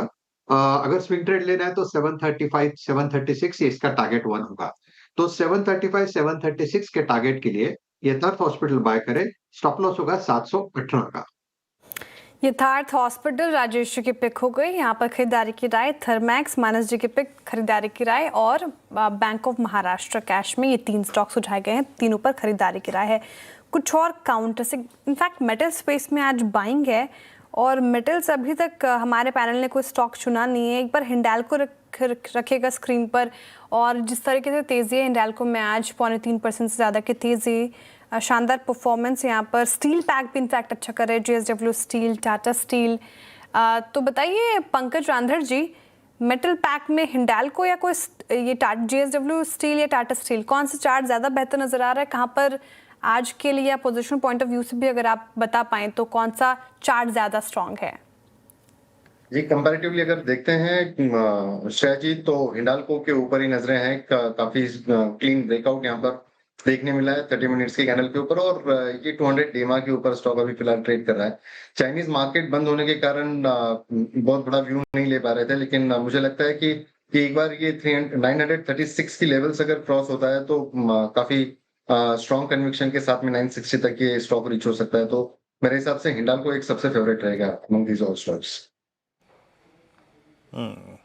हिंडाल्को 931 पे। चलिए, इस बीच कविता जी हमारे साथ जुड़ चुके हैं पैनल में। Kavita ji, good afternoon. Kavita ji, index तो सुबह के एक मूव के बाद अब रेंज बाउंड हो गया है, ट्रेड क्या चल रहा है आपको, क्या पिक कर रही हैं आप? Good afternoon everyone. So capital goods में अच्छे मूव बन रहे हैं एंड फ्रॉम देयर मुझे लगता है L&T पर कैचअप होना चाहिए। एक अच्छे मूव ABB सीमेंट्स में बनते हुए दिखे। As of now risk reward perspective से मुझे लगता है L&T की पोजीशनिंग अच्छा है। 4362 के लेवल पर एज ऑफ नाउ ट्रेड करते हुए दिख रहा है। For the price move of 4450 4460 in a day और 2, L&T पर एक बाय ट्रेड ले सकते हैं। स्टॉप लॉस मेंटेन करना चाहिए 4330 का।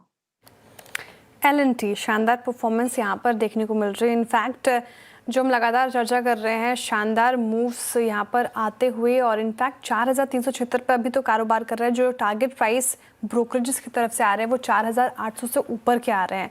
तो L&T रखिए रडार पर, और पूरा पैक शानदार तेजी के साथ कर रहा है कारोबार। लेकिन BSE एक बार लेकर आई स्क्रीन पर। BSE आज उसने इंट्राडे में अपनी बढ़त तो गवाई ही, डेलो के आसपास कारोबार करता हुआ नजर आएगा BSE, और इसमें कुछ टेंशन लगातार बढ़ रही है। लेकिन वो टेंशन है क्या, वो नूपुर से समझते हैं। Nupur, good afternoon. एक तो लगातार सख्ती RBI और SEBI की तरफ से हमें देखने को मिल रही है कैपिटल मार्केट स्पेस को लेकर, और कोई डरने की टेंशन की वजह है क्या BSE में? बिल्कुल, गुड आफ्टरनून। जैसे कि आपने कहा, RBI की टेंशन बढ़ रही है, जो नए नियम आए, इनफैक्ट जो बजट में STT का अनाउंसमेंट हुआ था उसके बाद लगातार वॉल्यूम यहाँ पे घटते हुए नजर आ रहे हैं डेरिवेटिव मार्केट्स के। और BSE की बात करें तो जो हाईटोंग की रिपोर्ट सजेस्ट करी है, फरवरी का जो टर्नओवर का डेटा है, वहाँ पे मार्केट शेयर पर भी डेंट आते हुए इस बार दिखा है। सबसे पहले देखते हैं BSE का मार्केट शेयर कैसा रहा है फरवरी के महीने में। पिछले महीने जनवरी में करीबन 33% था, तो इस बार 300 बेसिस पॉइंट कमज़ोर होकर 30% पर ही सिमट गया। और इनफैक्ट जो वॉल्यूम्स का डेटा होता है, ऑप्शन वॉल्यूम्स का डेटा होता है, वहाँ पर भी कमज़ोरी इस बार आती हुई दिखी है। अब दूसरी तरफ NSE के वॉल्यूम इंटरेस्टिंग है, वहाँ पर 2% की बढ़त आपको दिखेगी। NSE का IPO भी जल्द आने वाला है, तो पॉजिटिव खबर NSE के लिए, लेकिन दूसरी तरफ BSE के लिए ये नेगेटिव खबर होती है। NSE का फरवरी में मार्केट शेयर 70% आपको नजर आएगा। अब ओवरऑल इंडस्ट्री की बात करते हैं, क्योंकि एसटीटी हो या आरबीआई हो, इन जो भी नए नियम है वो अभी लागू भी नहीं हुए हैं और उसके पहले इंडस्ट्री के जो वॉल्यूम्स है डेरिवेटिव मार्केट्स के वो गिरना शुरू हो चुके हैं। यहाँ पर ओवरऑल वॉल्यूम की बात करें, जो कि एवरेज नॉशनल वॉल्यूम्स होते हैं, डेली वॉल्यूम्स होते हैं, वहाँ per month on month basis पे मतलब कि पिछले महीने के कंपैरिजन में इस बार 14% की कमजोरी आपको दिखेगी। बीएसई पे जो ऑप्शन ट्रेडिंग होती है उसका वॉल्यूम भी इस बार 21% नीचे आते हुए दिखा है। एनएसई पर भी 7% की कमजोरी है वॉल्यूम्स में, और बीएसई का जो फ्यूचर्स की कैटेगरी है उसमें भी फरवरी के महीने में 20% की गिरावट आपको नजर आएगी। एनएसई के आईपीओ से पहले मार्केट शेयर बढ़ रहा है, और वहीं दूसरी तरफ एसटीटी और आरबीआई के जो नियम लागू भी नहीं हुए उसके पहले पूरा डेरिवेटिव मार्केट्स में कमजोरी शुरू हो चुकी है। बीएसई का तो इनफैक्ट मार्केट शेयर भी लॉस इस महीने में दिखा है। तो ये नुपुर, ये लागू कब से हो रहा है? 1 अप्रैल से? 1 अप्रैल से एसटीटी और वो भी दोनों लागू हो रहा है। शुक्रिया नुपुर जानकारी के लिए। कमजोरी देखने को मिल रही है बीएसई में। और नीरव जी, एक तो एसटीटी, दूसरा आरबीआई की तरफ से ये सख्ती, अब मार्केट शेयर ऐसे में बीएसई गवाता हुआ, तो क्या अब कैपिटल मार्केट स्पेस में थोड़ा सा सेग्रीगेट करना पड़ेगा अपने आप को? बीएसई, एंजेलो जैसे स्टॉक्स से बाहर निकलकर कुछ और स्टॉक्स पे ध्यान देना पड़ेगा? क्या कमजोर बीएसई की अभी तस्वीर क्या धुंधली होती नजर आ रही है आपको? क्या टेक आपका? Yes, definitely. See, capital markets में बहुत सारे सब वर्टिकल्स हैं, जैसे कि डिपॉजिटरीज हैं, एक्सचेंजेस हैं, ब्रोकिंग फर्म्स हैं, वेल्थ मैनेजमेंट फर्म्स हैं। So you have lot of avenues for investment. अब ये एक फेज है इन्वेस्टमेंट का, जहाँ पे there will be couple of quarters और maybe couple of years जहाँ पे थोड़ा बहुत कंसोलिडेशन, थोड़े बहुत रूल्स चेंज होंगे, कंप्लायंसेस लागू होंगे। बट ओवरऑल अगर आप देखिए तो ये बहुत ही ज़रूरी है, बिकॉज जिस हिसाब से इंडियन मार्केट्स को एक रिटेल स्पेस में एक सट्टा बाजार माना जाता है, ये कहीं ना कहीं लागू करना बहुत ज़रूरी था। एंड ये लगाम लगानी बहुत ही ज़रूरी थी। But having said that, Bharat में सिर्फ 2 ही एक्सचेंजेस है, बीएसई और एनएसई। एनएसई का आईपीओ शायद बहुत जल्द हमें आते देखते मिल सकता है। So overall it's a डिओपोली। केवल 2 एक्सचेंजेस है, तो ये लॉन्ग टर्म पर्सपेक्टिव से तो बहुत ही बेहतरीन करेंगे। But yes, definitely short to medium term perspective से थोड़ा बहुत डेंट हमें देखने मिल सकता है वॉल्यूम को लेकर के। बट ओवरऑल हमें लग रहा है कि एक बार जो आदमी मार्केट में घुस जाता है वो सट्टा करना बंद नहीं करता है। ऑब्वियसली थोड़ा बहुत लगाम लगेगा, बट ओवरऑल ये भी हो सकता है कि कैश सेगमेंट में वॉल्यूम इवेंचुअली बढ़ जाए। From a short to medium term perspective बहुत सारे लोग फंसे हुए भी हैं ऊपर के स्तरों पे, बिकॉज मार्केट लास्ट 1-1.5 साल से थोड़ा कंसोलिडेशन में रहा है, प्लस बहुत सारे स्टॉक्स मिड एंड स्मॉल में करेक्ट हो चुके हैं। तो ये part and parcel of investment है। बट इवेंचुअली बीएसई पर हमारा व्यू बहुत पॉजिटिव रहेगा। कहीं ना कहीं हमें लग रहा है कि एएमसीज जो है, आईसीआईसीआई एएमसी है या एसबीआई का अभी आईपीओ आएगा, एचडीएफसी एएमसी है, ये काफ़ी अच्छे इन्वेस्टमेंट बेट्स हो सकते हैं। थोड़ा बहुत पोर्टफोलियो में आप रीशफलिंग कर सकते हो from a 1 to 3 quarter perspective. AMCs पे हमारा व्यू बहुत पॉजिटिव, बिकॉज जो एसआईपी के आंकड़े भी हम देख रहे हैं मंथ ऑन मंथ बेसिस पे बहुत ही स्ट्रांग है, और हमें नहीं लग रहा है कि ये पर्टिकुलर एसआईपी रुकने वाली है यहाँ पे। आगे 10 साल के लिए, 20 साल के लिए India as a destination, investment destination will do very well. So yes, थोड़ा बहुत रीशफलिंग आप डेफिनेटली कर सकते हैं, बट ओवरऑल कैपिटल मार्केट्स पे लॉन्ग टर्म व्यू पॉजिटिव है। Short to medium term view थोड़ा बहुत कंसोलिडेशन करेक्टिव मोड में हो सकता है। ओके, लॉन्ग टर्म पर्सपेक्टिव से स्पेस अच्छा ही लग रहा है आपको, और उसमें भी पसंदीदा पिक आपकी एचडीएफसी एएमसी हो गई नीरव जी। अच्छा, धमाकेदार ऑप्शंस लूँ उससे पहले अच्छा एक टीजर पंकज जी से लेंगे हम, धमाकेदार ऑप्शन अरुण कुमार मंत्री जी से और मानस जायसवाल जी से। लेकिन उससे पहले कविता जी, बीएसई का चार्ट आप देख लीजिए और टेक्निकल पर्सपेक्टिव से बताइए। फंडामेंटली तो लॉन्ग टर्म पर्सपेक्टिव से ठीक ठाक नजर आ रहा है, लेकिन ट्रेडिंग पर्सपेक्टिव से देखें तो बीएसई कहाँ है?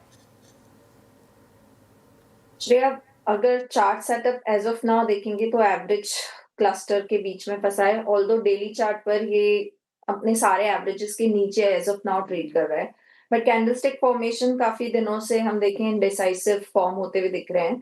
मुझे लगता है इन एनी केस अगर 2700 के नीचे जाता है तो ट्रेडिंग पर्सपेक्टिव से फर्दर हम इसमें डाउनसाइड आते हुए देख सकते हैं, अराउंड 2500 के लेवल बनते हुए दिखेंगे।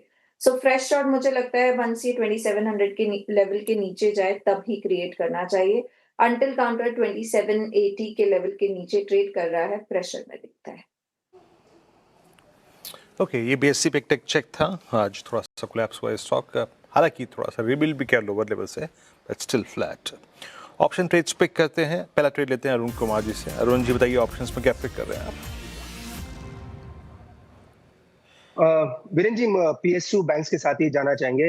इंडियन बैंक में एक ब्रेकआउट है और वो ब्रेकआउट कंटिन्यूएशन में होना रहना चाहिए। मुझे लग रहा है 940 का कॉल लेके चल सकते हैं। Just in the money call है, 10-11 रुपए के आसपास चल रहा है। 8 रुपए का स्टॉप लॉस लगाए और 17 रुपए तक के टारगेट्स 940 के कॉल में आ सकते हैं। फेब सीरीज का ही लेना है, 1 से 2 दिन का व्यू है। 8 रुपए का स्टॉप लॉस लगा के इसको एज ए पोजिशनल ट्रेड लेके चल सकते हैं। इंडियन बैंक हो गई ऑप्शंस में पिक अरुण जी की। पंकज जी, आप क्या पिक करें ऑप्शंस में? शेयर जी, मुथूट फाइनेंस के ऊपर नजर है। 3450 का कॉल यहाँ पर खरीदारी की सलाह रहेगी। 41-42 की रेंज में फिलहाल ट्रेड कर रहा है। स्टॉप लॉस जो है इसका शार्प 32 का मेंटेन करके चलना है। ऊपरी लेवल पर मुझे लगता है 58 और 70 रुपीज तक के टारगेट देखने मिल सकते हैं फरवरी कॉन्ट्रैक्ट। ओके, मुथूट फाइनेंस 3453 पे आपका, अगर आप देखें ऑप्शन ट्रेड स्ट्राइक, आपको उसकी बाय करनी है। मानस, आपका ट्रेड क्या रहेगा? धमाकेदार ऑप्शन। तो देखिए, धमाकेदार ऑप्शन के लिए यूनाइटेड स्पिरिट्स के ऑप्शन में खरीदारी करनी है, पुट ऑप्शन में खरीदारी करनी है। अगर हम देखें तो यूनाइटेड स्पिरिट्स ने अपने 20 डे और 200 डे मूविंग एवरेज को ब्रेक कर दिया है। वीकनेस लग रही है, शायद यहाँ पर आपको 40 से 50 रुपए का डाउन साइड देखने को मिल सकता है।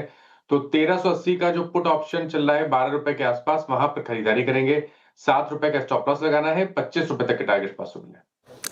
यूनाइटेड स्पिरिट्स का पुट लेना है आपको। पंकज जी ने मुथूट फाइनेंस का कॉल लेने की बात कही गई और साथ ही अरुण जी ने 102 दिन के लिए इंडियन बैंक चुना है, यहाँ पर भी कॉल लेने की बात कही गई है। तो ये हो गए धमाकेदार ऑप्शंस में हमारे पैनल के पिक।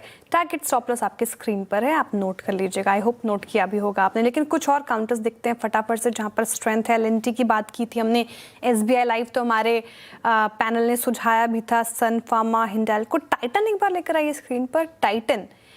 टाइटन 1% से ज़्यादा की तेज़ी के साथ कर रहा है कारोबार आज के सेशन में और 4246 के लेवल पर। इस पर एक टेक अरुण जी, टाइटन का चार्ट आप देखें और बताइए कितना स्ट्रेंथ इसमें देखने को मिल रहा है और क्या ये जो आज के सेशन में अच्छी तेज़ी देखने को मिल रही है, टिकाऊ लग रही है चार्ट्स पर?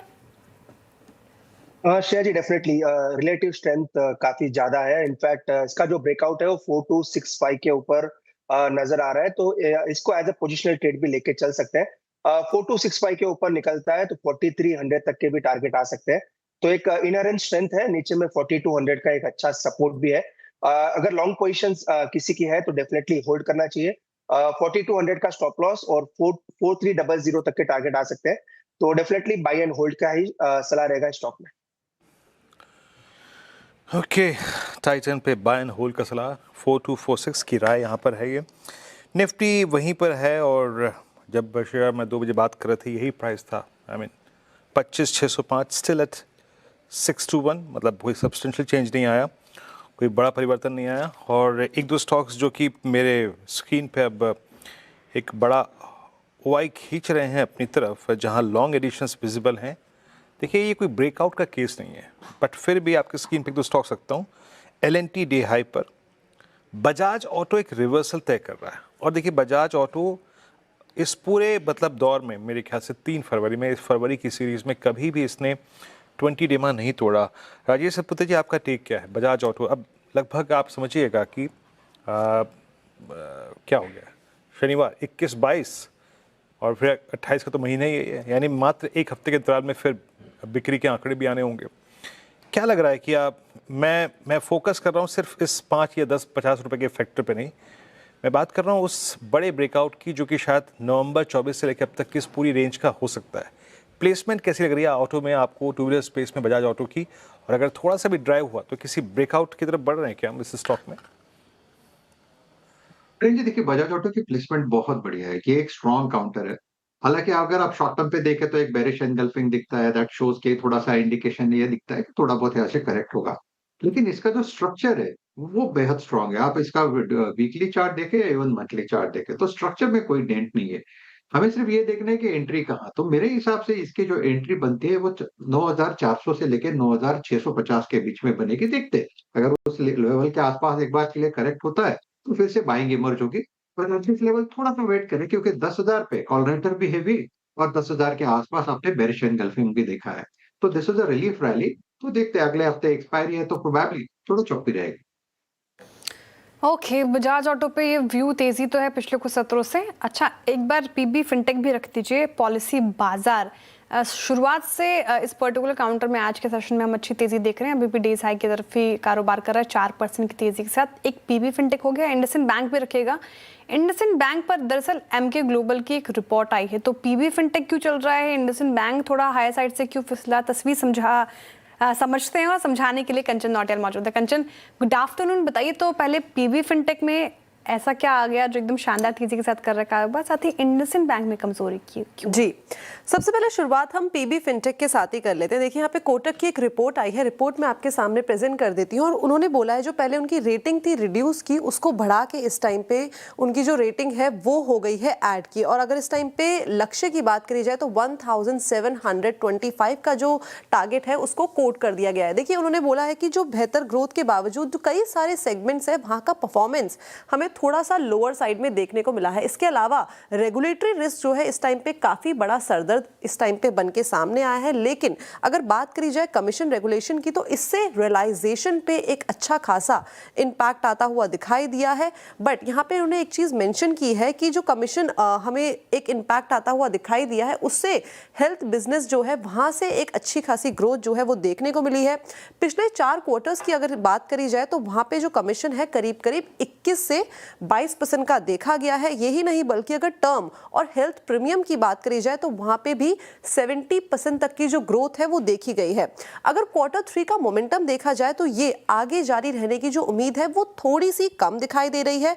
प्रीमियम ग्रोथ जो हमने फिस्कल ईयर 27 में देखी वो 40% की थी। फिस्कल ईयर 28 की बात करी जाए तो अनुमान जो है, प्रोजेक्शन जो है वो 33% का लगाया जा रहा है। और अगर कंपनी का मिड टर्म प्रीमियम ग्रोथ का टारगेट देखा जाए तो वो 30% का है। कंसर्न्स अभी भी है, लेकिन इस टाइम पे संभावना है कि आगे जो इम्पैक्ट है वो हमें पॉजिटिव साइड में आता हुआ दिखाई देगा। उसके बाद ये जो तेजी है वो हमें देखने को मिली है।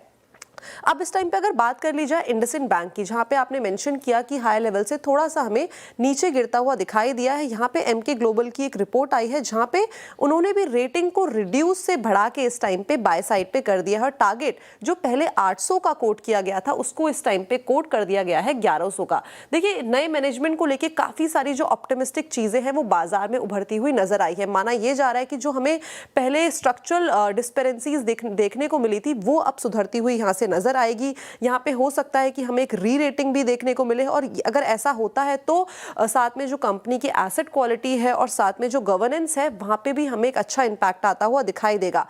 फिस्कल ईयर 27 की बात करी जाए तो जो क्रेडिट ग्रोथ है हमें वो 1% तक देखने को मिल सकती है। यही नहीं बल्कि आरओए की बात करी जाए तो वो भी 1.3 to 1.5% रहने की जो संभावनाएं हैं आने वाले टाइम पे देखने को मिल सकती है। वहीं अगर हम मार्जिन्स की बात करें तो वो भी अपने हाई लेवल से नीचे आते हुए दिखाई दे सकते हैं। और अभी हमने जैसे कि देखा है कि जो राजीव आनंद है उनको अपॉइंट किया गया है, तो माना यह जा रहा है कि जो आने वाले रिजल्ट्स है वहां पे हमें एक अच्छा खासा पॉजिटिव इंपैक्ट देखने को मिल सकता है। और मिड टर्म में जो स्ट्रक्चरल चेंजेस हैं वहां पे भी एक अच्छा सुधार आ सकता है। तो दोनों के लिए एक रिपोर्ट जो है वो पॉजिटिव आई है। उसके बाद बाजार में जो रिएक्शन है वो देखा गया है। बिल्कुल, तो फिलहाल ये रिपोर्ट समझाने के लिए बहुत शुक्रिया कंचन।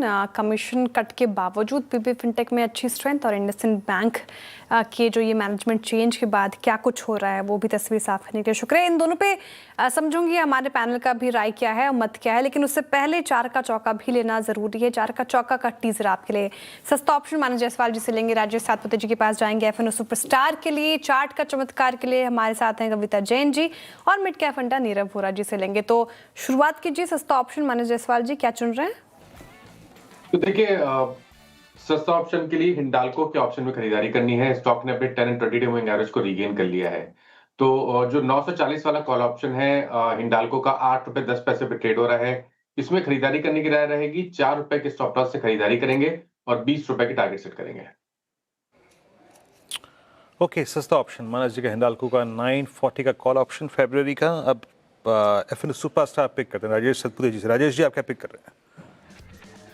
वीरेंद्र जी देखिए ट्यूब इन्वेस्टमेंट्स ऑफ इंडिया, मुझे इसका चार्ट अच्छा लगता है क्योंकि एक रिवर्सल वाला चार्ट है, एक रेंज ब्रेकआउट है। 50 डे में का जो लेवल था वो भी इसने सरपास किया है with rise in volume and gain in open interest. तो ये कहां तक जाएगा? मेरे हिसाब से 2650 तक का मूव ट्यूब इन्वेस्टमेंट में आना चाहिए। सो एट द लेवल ऑफ 2580 इससे बाय 2570 का थ्रेशोल्ड था, तो 2560 ये हमारा स्टॉप लॉस होगा। ओके, ट्यूब इन्वेस्टमेंट हो गया, ये एफएनओ सुपरस्टार में बिकोगे राजेश जी की। कविता जी, चार्ट का चमत्कार आपका। सो यस श्रेया, चार्ट के चमत्कार में एक पोजिशनल ट्रेड डिस्कस करेंगे। एनटीपीसी का बहुत अच्छे पोजिशनिंग बनते हुए दिख रही है। पिछले 2 महीने के कंसोलिडेशन से काउंटर बाहर आते हुए दिख रहा है और एक स्मॉल फ्लैग फॉर्मेशन भी बनते हुए दिखता है। 373 के लेवल पर एज ऑफ नाउ है। सो डिक्लाइन अप टू 360 तक मुझे लगता है यहाँ पर बाइंग पोजिशनिंग की जा सकती है। मौजूदा भाव पर भी आप बाय ट्रेड ले सकते हैं। सो अंटिल काउंटर 360 के लेवल के ऊपर मेंटेन है, यहाँ पर आप एक पोजिशनल बाय देखें। अपसाइड मोमेंटम दिखता है 420 430 का। It's a positional trade. जी, एनटीपीसी हमने कार्यक्रम की शुरुआत में सबसे पहला स्टॉक यही लिया था। एनटीपीसी एट द टाइम करीब 371 के आसपास था, 373 पर ट्रेड करता हुआ। क्लियर कट रेंज ब्रेकआउट का केस। नीरव, आपका आज का मिड कैप फंड क्या पिक कर रहे हैं आप? यस, तो आज का जो मेरा स्टॉक है वो है नेटवेब टेक्नोलॉजीज। सो पिछले 2-3 दिनों में हमने देखा कि जो दिल्ली में एआई समिट हुआ है, तो डेटा सेंटर्स, एआई रिलेटेड बहुत सारी चर्चा हुई है और ये एक ऐसा एक सेक्टर है जो इंडिया में बहुत ही नेसेंट स्टेज पे है। तो नेटवेब टेक्नोलॉजीज की बात करें तो ये इंडिया की एक leading high and computing solutions provider है, जो एक फुल्ली इंटीग्रेटेड डिज़ाइन और मैन्युफैक्चरिंग कैपेबिलिटीज़ को केटर करती है। अगर हम Q3 के आंकड़े की बात करें तो बहुत ही बेहतरीन रोबस्ट नंबर्स हमने देखे थे। In fact all time high numbers हमने देखे थे Q3 में।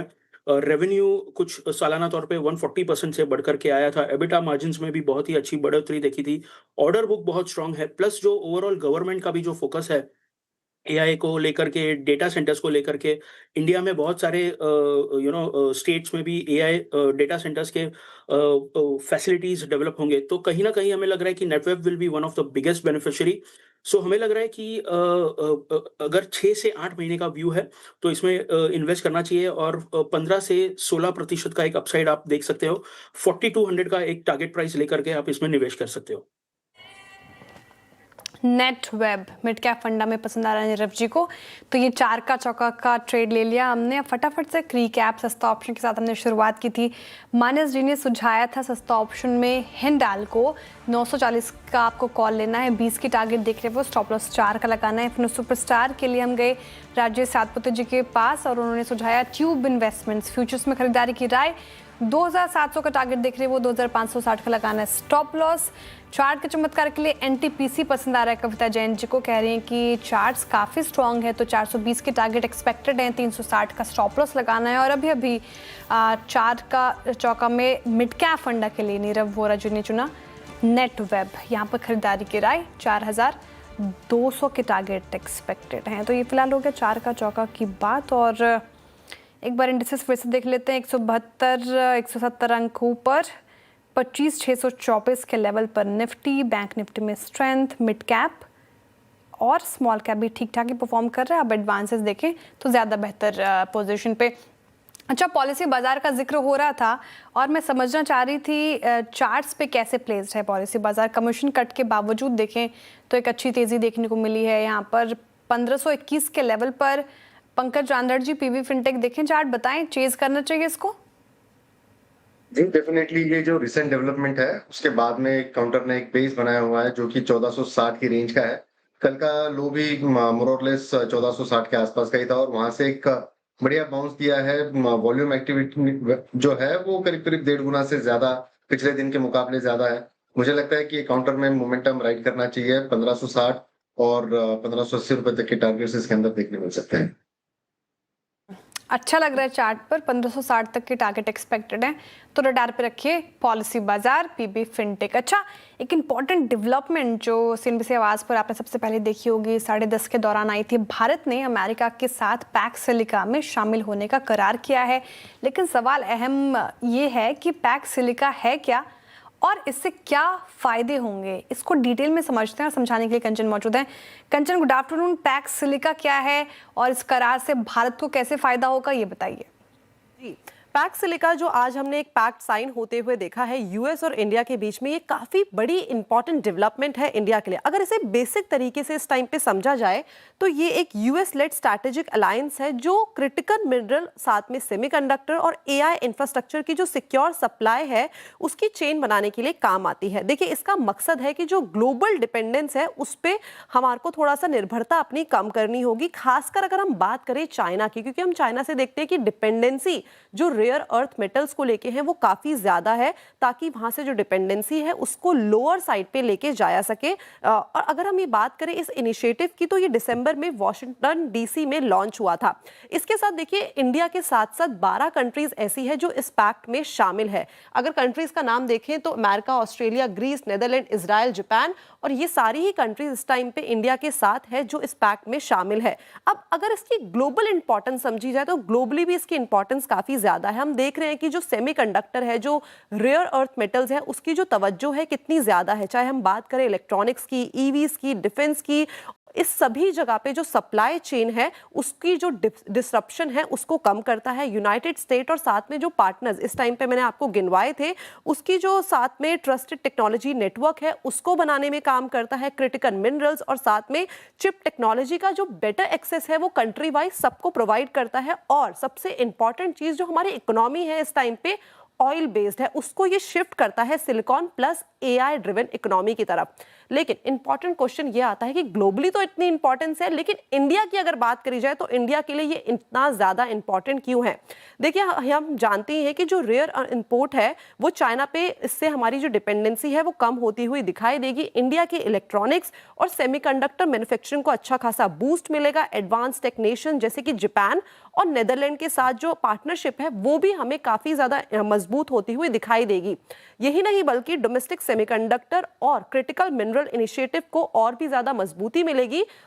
और इसके साथ ये सारी चीजें होंगी तो हम देखेंगे कि जॉब, इनोवेशन और लॉन्ग टर्म टेक ग्रोथ के लिए नई अपॉर्चुनिटीज भी यहाँ पे हमें जो है खुलती हुई दिखाई देगी। इंडिया ने इस टाइम पे जो 10 प्रोजेक्ट है उसको मंजूरी ऑलरेडी दे दी है और करीब करीब 1.6 लाख करोड़ का जो इन्वेस्टमेंट है इस सेक्टर के अंदर उसका ऐलान ऑलरेडी हो गया है। अब अगर एक बार आपको मैं पिक्चर ड्रॉ करके दिखाऊं कि जो रेयर अर्थ मेटल है वो एक्चुअल में है क्या, तो स्क्रीन पे इस टाइम पे आपके सामने आएंगे। सेमीकंडक्टर में इसका इस्तेमाल होता है, इलेक्ट्रॉनिक डिवाइसेस में इसका इस्तेमाल होता है, ऑटो की बात कर ली जाए, ईवीज की बात कर ली जाए, या फिर आप जो इस टाइम पे मोबाइल फोन यूज कर रहे हैं उसकी बात कर ली जाए, हर जगह इसकी काफी बड़ी इंपॉर्टेंस है। तो काफी बड़ा पैक्ट आज साइन होता हुआ दिखाई दिया है। ओके, शुक्रिया कंचन। इस बीच एबीबी की अगर आप देखें, ब्लूमबर्ग वायर से खबर आ रही है, मैं आपको दिखाता हूँ। देखिए, क्योंकि नंबर्स मैंने भी देखे और हम जो नंबर्स को डिस्कस कर रहे थे, दैट एडजस्टेड एबिटा है ना, हम उस पर फोकस कर रहे थे। मार्जिन जो है उस पर याद रखिएगा, एक 62 करोड़ रुपए का फॉरेक्स गेन भी है। दैट मीन्स इनके जो हेजिंग एफर्ट्स हैं उसमें करीब करीब 62 करोड़ का फॉरेक्स गेन है, जो कि पिछली बार वो करीब 40 करोड़ का घाटा था। तो ये एक और आइटम है जो कि शायद एबिटा में इंक्लूडेड है, तो शायद बाजार इसको थोड़ा सा अब दूसरी तरीके से ले रहा है, क्योंकि यहाँ पे एक 62 करोड़ का फॉरेक्स गेन भी है, जो कि मैं लास्ट कमेंट्री जो हम डिस्कस कर रहे थे नूपुर के साथ उसमें मेंशन नहीं थी मेरे ख्याल से। एंड दैट्स द फैक्टर, क्योंकि स्टॉक जो है वो कोलैप्स हुआ है और स्टॉक अब इस वक्त ऑलमोस्ट आप ये समझिएगा कि 6260 से लेकर आप ये समझिएगा कि 230 रुपये लुढ़क गया। तो ये फॉरेक्स और कमोडिटीज लाभ के कारण जो Q4 में 1.7% का एबिटा मार्जिन हासिल हुआ है। ये दैट्स द फैक्टर। मेरे ख्याल से मैं जो लास्ट नंबर्स पढ़ रहा था उसमें ये फॉरेक्स गेन वाला फैक्टर नहीं था। एक टेक चेक ले लेते हैं इस पर जनाब, क्योंकि ये सडनली जो है बाजार ने इसमें से अपनी ऑफलोडिंग शुरू कर दी। मानस तरीके से आपको 6,000 तो एटलीस्ट सिक्योर करना चाहिए ना, है ना? जी, तो देखिए, बिल्कुल सही आपने कहा कि अगर 6,000 के ऊपर की क्लोजिंग है तब तो ठीक है, अदरवाइज आपको एक स्टिक स्टॉप लॉस लगाना है। तो अगर मॉर्निंग में आपने ब्रेकआउट पे लिया था, 5900 के आसपास लिया था, तब तो आप अपनी पोजीशन को होल्ड करें। स्टॉप लॉस आपको जस्ट अपनी कॉस्ट के नीचे लगा के रखना है, 5900 के नीचे। लेकिन अगर आप इंटरडे ट्रेडर हैं या 1 से 2 दिनों के ट्रेडर हैं, तो फिर आपको एक स्टॉप लॉस बहुत पास में लगाना है 5975 का। उसके नीचे जाए तो आपको अपनी लॉन्ग पोजीशन से निकलना चाहिए। तो ये एबीबी इंडिया कॉन कॉल के बाद फिसलता हुआ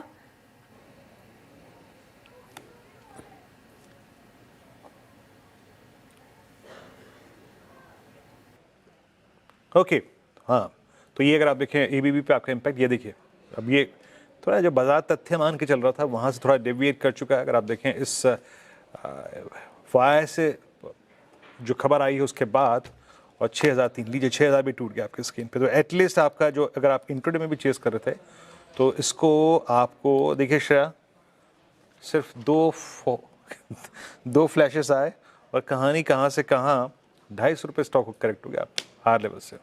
पूरा स्पेस अगर आप देखिए वीरेंद्र जी, सीमेंट्स भी अब देखिए लुढ़कता हुआ, पूरे स्पेस पर फिर से इफेक्ट पड़ा। नहीं पर जानते क्या है, एबीबी क्या था ना, एबीबी पूरे कैपिटल गुड्स में सबसे वीकेस्ट स्ट्रक्चर था। मैं कुछ देर पहले जब चर्चा कर रहा था नीरव के साथ, strongest is Cummins, second LNT, third is Siemens, ABB सबसे वीक था। और इसकी आज की तेजी के पीछे बड़ा कारण ये भी था कि शॉर्ट कवरिंग काफी थे, तो थोड़ा भी अगर सेटबैक है तो काउंटर अपने मतलब सारी स्ट्रेंथ इंट्राडे की गवा दी इसने। और इंटरेस्टिंग के आसपास सब प्रोसीड करते जी, ड्रेलो के एबीबी और सिमेंस लुढ़का, लेकिन कमिंस और एलएनटी अभी भी इंटैक्ट हैं। ये एक चीज देखने को मिल रही है। वो स्ट्रांग है, स्ट्रांग, बहुत स्ट्रांग है, स्ट्रांग। चलिए अब एक काम करते हैं, एबीबी से निकलते हैं। आज पूरे दिन में मेरे ख्याल से हमारा बहुत एफर्ट गया एबीबी के ऊपर, है ना? एबीबी के ऊपर बहुत एफर्ट गया। अच्छा एक बार डायरेक्टर साहब जरा प्लीज लेके आइए क्रूड की ट्रेजेक्टरी। क्रूड हम अब फाइनली कहाँ देख रहे हैं? सुबह जब हम कोलैप्स हो रहे थे शुरुआती आधे घंटे में, एट दैट टाइम हम ऑलमोस्ट करीब 72 की ट्रेजेक्टरी को हिट कर रहे थे। आपको याद है जो हेडलाइन खबरें हैं उस स्पेस में वो यही है कि डोनाल्ड ट्रंप साहब ने जो है वो ईरान को जब टॉक्स में कुछ निकला नहीं, बातचीत में कुछ निष्कर्ष निकला नहीं, तो 10 दिन का वक्त दिया है। बट बाजार थोड़ा सा ना स्केप्टिकल है कि इस वीकेंड पे क्या होगा क्या नहीं होगा। एट 7153 मॉर्निंग हाई 72 एटलीस्ट हमने क्रॉस नहीं किया। एक बार आप लेके आइएगा ओएनजीसी, बट नीरव ओएनजीसी पे आपका टेक्स देखूंगा, मैं जानना चाहूँगा ओएनजीसी। अच्छा डायरेक्टर साहब मेरे को बताइए पहले है कौन कौन, उसके बाद हम बातचीत शुरू करेंगे। अभी हमारा नीरव से भी और अरुण से भी संपर्क टूट गया। राजेश जी आपका व्यू जानना चाहूँगा 278 पे ओएनजीसी पे आपका व्यू क्या कैरी करने लायक है या कंसिडर करने लायक है? करना चाहिए। देखिए ओएनजीसी का स्ट्रक्चर बेहद स्ट्रॉन्ग स्ट्रक्चर है, 270 के आसपास इसमें बेस बना है। आज देखिए ये 280 के आसपास ये चैनल का रेजिस्टेंस है, लेकिन जिस तरह से पैटर्न बन रहा है मुझे लगता है कि अगर मंडे 280 के ऊपर खुलता है तो it will be a big breakout. तो थोड़ा रिस्क है लेकिन लेके जाना चाहिए। स्टॉप लॉस होगा 274। अच्छा 280 के ऊपर चला जाता है तो क्या, आई थिंक कम से कम 10-12 रुपए का स्विंग इंट्राडे मिल जाएगा। ओके ठीक है, ये बात हो गई ओएनजीसी की। बैंक्स में कैनरा बैंक, पीएनबी काफ़ी स्ट्रॉन्ग नज़र आता हुआ। एफएमसीजी पैक में कोलगेट देख रही थी, एचयूएल देख रही थी। अच्छा एचयूएल पे मैंने टेक लिया था और आज के लिहाज से चेज करने की बात कही गई थी। इंट्राडे में अच्छी तेज़ी एचयूएल में, डाबर भी मजबूत है। एफएमसीजी पैक के कुछ काउंटर्स देख रही थी मैं, मेटल में तो स्ट्रेंथ है ही। एक बार कोलगेट रखिए, कोलगेट देख लेते हैं, इसको क्या करना चाहिए। अरुण जी हैं हमारे साथ। अरुण जी कोलगेट आप देखेंगे और बताएंगे कि क्या करना चाहिए आज के लिहाज से। अच्छी तेजी है, इनफैक्ट 1.5% से ज्यादा की तेजी के साथ कोलगेट कर रहा है कारोबार। श्रेया जी बिल्कुल लॉन्ग साइड रहना चाहिए। इनफैक्ट नेस्ले मेरे रेडार पे भी था। नेस्ले और कोलपाल जो कोलगेट दोनों ही मुझे काफी अच्छे लग रहे हैं। इनफैक्ट यहाँ से मुझे लग रहा है मोमेंटम अगर कैरी होता है तो 2072 तक के टारगेट्स कोलगेट में आ सकते हैं। तो डेफिनेटली जिनके पास है होल्ड करना चाहिए। 2172 का स्टॉप लॉस लगाना चाहिए। 2280 तक के टारगेट आ सकते हैं। सिमिलर व्यू नेस्ले पे भी रहेगा श्रेया जी। नेस्ले भी अगर लेना चाहे तो ये भी एक काफी बुलिश स्ट्रक्चर नजर आ रहा है। 1300 के ऊपर अगर ये निकल जाता है तो मुझे लग रहा है 1340 तक के लेवल्स भी आ सकते हैं। तो नेस्ले का स्ट्रक्चर भी काफी बुलिश नजर आ रहा है। नेस्ले का स्ट्रक्चर भी। और आप देखिए बाजार जो एक धारणा बना लेता ना एक बार, अगर उससे डेविएट करना पड़े बाजार को तो बाजार फिर खुश नहीं होता। Look at ABB now, it's 5969। और मैं तभी ये प्रश्न कर रहा था मानस से कि एट 6040 भी 6040 पर भी एक बार क्या जान छुड़ा लें। वहाँ से भी अगर आप देखें तो लगभग 40, 50, 60, 70 रुपये लग गया स्टॉक की एक इंट्राडे कोलैप्स में। इस बीच बिग मार्केट वॉइसेस की कड़ी की तरफ रुख करते हैं। हमारे साथ श्री दीपन मेहता जुड़ चुके हैं बातचीत करने के लिए। दीपन नमस्कार। पिछली बार भी जब बात हुई थी आपसे तो इसी रेंज में थे, इस बार भी इसी रेंज में बात हो रही है, मुलाकात कर रहे हैं और एक से एक रोज़ घटनाएं। बट नाउ एक सेटबैक दैट्स क्रूड, और उसके साथ साथ अगेन 91 की रुपये की ट्रेजेक्टरी, एक और सेटबैक इंडियन मार्केट्स के लिए। और अगर ये थोड़ा सा भी ये डीपन हुआ, ये जो क्राइसिस चल रहा है या फिर टसल है बिटवीन यूएस एंड ईरान, आपको क्या लगता है अगर ये क्रूड थोड़ा सा और शार्पन हुआ टुवर्ड्स हायर साइड तो क्या सॉफ्टनेस इंडियन मार्केट में बढ़ेगी? इस बात के चांसेस लग रहे हैं आपको? क्योंकि यही एक चीज़ थी जो अब तक हमारे पास काफ़ी सकारात्मक थी। पिछले लगभग अगर आप साल भर को देखें, तमाम जियोपॉलिटिकल टेंशंस के बावजूद क्रूड कभी 67 68 की ट्रेजेक्टरी को नहीं छोड़ता था। इन सर्कमस्टेंसेस पे आपका व्यू क्या है इस वक्त इंडियन मार्केट्स पे? Veeru, thank you for having me on your show. देखिए, मेरे ख्याल से अगर कोई इश्यू होता है ईरान में और यूएस के बीच में, that may be short lived, इतना लंबा चलना नहीं चाहिए। बहुत ही सारी प्लानिंग जा चुकी है इसके अंदर और जितने भी यूएस ने मिस्टेक्स किए they will not repeat in Iran. इसलिए मेरे ख्याल से ये जो इवेंट है वो शॉर्ट टर्म होगी और उसके बाद तो जो फंडामेंटल्स है ऑयल मार्केट के, ग्लोबल मार्केट के, तो काफ़ी सुधर जाएंगे मेरे ख्याल से। So I think we have to just wait in anticipation. अगर कुछ होता है तो फिर रिएक्ट कर सकते हैं। जो भी रिएक्शन होगा वो शॉर्ट टर्म होगा और अगर मार्केट गिरता है इस लेवल से बिकॉज ऑफ कुछ झटका लग जाता है like the crude going up और यूएस ईरान के बीच में कुछ इश्यू हो जाता है, तो I think it's a buying opportunity. और ये जो वॉलेटिलिटी है I think it's part and parcel of investing. आप इसका फायदा ले सकते हैं rather than getting scare about it. Okay Deepan ji, good afternoon. Shreya बात कर रही हूँ। आज से काफ़ी सारे स्पेसेस चल रहे हैं लेकिन मेरा सवाल आपसे एनर्जी स्पेस को लेकर है और जिस तरीके से रिन्यूएबल्स पावर स्टॉक्स पिछले कुछ सत्रों से परफॉर्म कर रहे हैं, रिपोर्ट्स देख रही थी मैं काफ़ी पॉजिटिव, तो क्या लग रहा है आपको पावर स्पेस में दमखम नज़र आ रहा है? साथ ही क्या हाल फिलहाल में सर आपने एक्सपोजर बढ़ाया है स्पेस में? Sorry, which space? Energy space sir, energy space. देखिए, एनर्जी तो बहुत बड़ा स्पेस है श्रेया। हाँ, बहुत बड़ा है sir. goes from upstream to petrochemicals to refining to renewable power distribution, power generation, upstream downstream। तो आप स्पेसिफिक पूछेंगे तो मैं जरा दे सकता हूँ जवाब। सवाल ये कि एनर्जी स्पेस बास्केट काफ़ी बड़ा है, आपका रुझान इस बास्केट में कहाँ है? और स्टॉक स्पेसिफिक तो हो नहीं पाएंगे आप, लेकिन फिर भी अगर बता पाएं सर तो कौन से स्पेस, एनर्जी स्पेस बास्केट में कौन सा स्पेस ज़्यादा आपको रुझा रहा है, अच्छा लग रहा है? देखिए, एनर्जी स्पेस में मेरे ख्याल से जो रिन्यूएबल एनर्जी है वहाँ पर हमारा आउटलुक पॉजिटिव है और स्पेशली विंड जनरेशन कंपनी जैसे कि आइनॉक्स विंड है या फिर सुजलॉन है, they are corrected significantly from their highs. वहाँ पर आउटलुक थोड़ा अच्छा है क्योंकि कंपटीशन वहाँ पर कम है और इतनी ज़्यादा इंपोर्ट की थ्रेट नहीं है। और उसके अलावा I think solar equipment also looking interesting. US और इंडिया की फ्री ट्रेड एग्रीमेंट के बाद वारी एनर्जीज इंटरेस्टिंग लग रहा है बिकॉज वो एक्सपोर्ट कर सकते हैं their modules and their sales to US market. वहाँ पर खुद उनकी सब्सिडी भी है। तो जो रिन्यूएबल इक्विपमेंट है that is where we are quite positive on.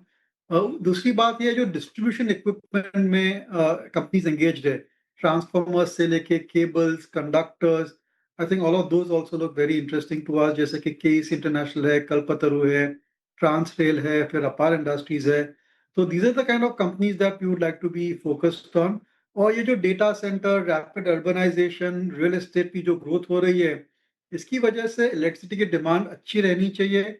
और जो इलेक्ट्रिसिटी की जो पूरी जो सिस्टम है, जो डायनामिक्स है, that is going more and more towards renewable, जिसकी वजह से ट्रांसमिशन और डिस्ट्रीब्यूशन इक्विपमेंट में और भी इन्वेस्ट करने की जरूरत है। तो I would remain overweight in this entire renewable equipment and the टी&डी इक्विपमेंट स्पेस, यानी कि हम केपेक्स पे ज्यादा जोर लगा रहे हैं ज्यादा देन दी ऑपरेटिंग कंपनीज। अच्छा दीपन जी, मैं तो बिना किसी इधर उधर की बातों के आपसे सीधे सीधे पूछ लेता हूँ कि सर अभी क्या लिया है पिछले 3 महीने में या फिर अर्निंग सीजन में? एक बार हमारी बात हुई थी लिकर स्पेस में, पैसा अच्छा बना उसमें, है ना? और सस्टेन रहा। आई मीन एक बड़ी चीज़ है कि दैट्स कॉल्ड रिलेटिव स्ट्रेंथ, पैसा बचा तो रहे कोलैप्सिंग मार्केट में। अभी क्या लिया सर रिसेंट टाइम्स में विद डिस्क्लेमर आप बता सकते हैं? देखिए, लिकर की बात की आपने तो तिलकनगर इंडस्ट्रीज आपके साथ पहले डिस्कस किया था, वो तो है, मुझे मालूम बढ़िया आए थे। So that is looking good over there with, लेकिन हाई रिस्क हाई रिटर्न है। खरीदने में ऐसी ज्वेलरी इंडस्ट्री में काफी अच्छी मोमेंटम हमने देखी है। टाइटन, कल्याण, सेंको गोल्ड सभी कंपनियों ने बहुत ही अच्छे नतीजे दिए हैं। तो वहां पर ये स्काई गोल्ड करके है, हमें वो स्टॉक पसंद है, हमारा इन्वेस्टमेंट है as a measure of disclosure, इसलिए हमारे व्यूज बायस हो सकते हैं। तो स्काई गोल्ड जो है that is a B2B company, it manufactures gold ornaments for the retailers, यानी कि जितने नए भी दुकान आ रहे हैं उनको स्टॉक करना पड़ता है, तो और एग्जिस्टिंग दुकानों को भी अगर स्टॉक चाहिए for display of gold jewellery, तो स्काई गोल्ड का जो बिजनेस मॉडल है that is focused on B2B business, valuation attractive है and is a great play on the entire jewellery industry. तो ये खरीदा है। बाकी जैसे मैंने कहा डिस्ट्रीब्यूशन T&D इक्विपमेंट, तो ट्रांसटेल एक दूसरी कंपनी है, it is going at a discount to Kalpataru KEC, और काफी अच्छी ऑर्डर बुक पोजीशन भी है वहां पर, अर्निंग विजिबिलिटी भी अच्छी है, so that also something which we like. फिर एक कंपनी थी जैगल प्रीपेड फिनटेक स्पेस में, अगेन हमारा इन्वेस्टमेंट है उसमें, बहुत ही बढ़िया नतीजे आए हैं, और एवरी नाउ एंड देन नए नए कॉर्पोरेट्स, नए नए सर्विस प्रोवाइडर्स उनके साथ जुड़ रहे हैं। They are India's largest provider of debit cards, और ये भी एक काफी अच्छी बिजनेस मेरे ख्याल से है। So like that I think there are companies insurance space में, स्पेशली जो ओवरसीज इंश्योरेंस पर काम कर रहे हैं, सजिलिटी, ये भी हमने आपसे पहले डिस्कस किया है, बहुत ही बढ़िया नतीजे आए थे। और हाल ही में I think Inventurus also came with very good set of numbers, और ये जो पूरा यूएस की जो हेल्थ केयर इंडस्ट्री जहाँ पर कॉस्ट कम करने की कोशिश कर रहे हैं, तो कई सारी आउटसोर्सिंग अपॉर्चुनिटीज है जहाँ पर इन्वेंचर्स को एक अपॉर्चुनिटी मिल सकती है and they can grow the business. So वैसे आई थिंक हमारी बेसिक इन्वेस्टमेंट थीम ये रही है कि look for interesting innovative business models जो कि रीजनेबल वैल्यूएशन पर मिल सकते हैं। ओके अच्छा, मैं आपके सर स्काई गोल्ड का चार्ट दिख रहा था, वाह इंटरेस्टिंग और स्टेबल, बड़ी बात यह है स्टेबल है। अच्छा एक स्पेस और पूछूंगा आपसे सर, वाइट गुड में आपको पॉसिबिलिटी नज़र आ रही है एंट्री की कुछ इस वक्त, कंसिडरिंग कि टेम्परेचर शायद पॉसिबली हाई रहे इस बार, we are almost striking 30 north India right now.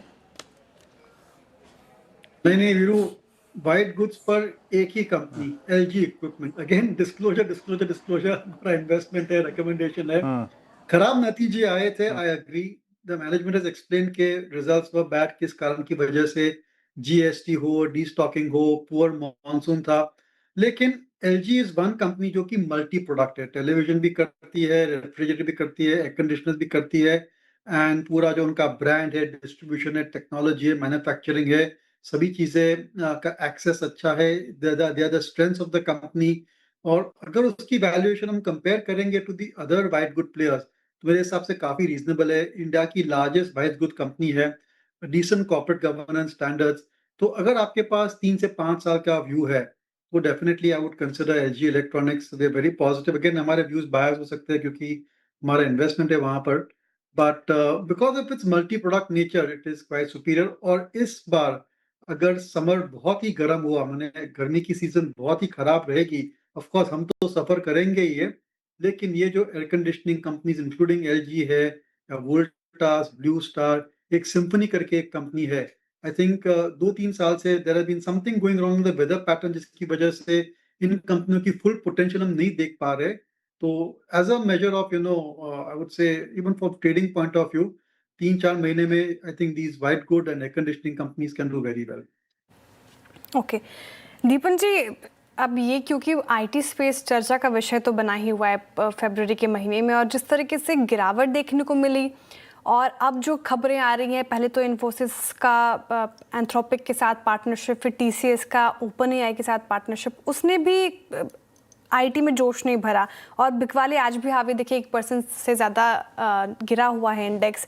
IT space पे सर आपका व्यू क्या बन रहा है अभी, और क्या करना चाहिए यहाँ पर?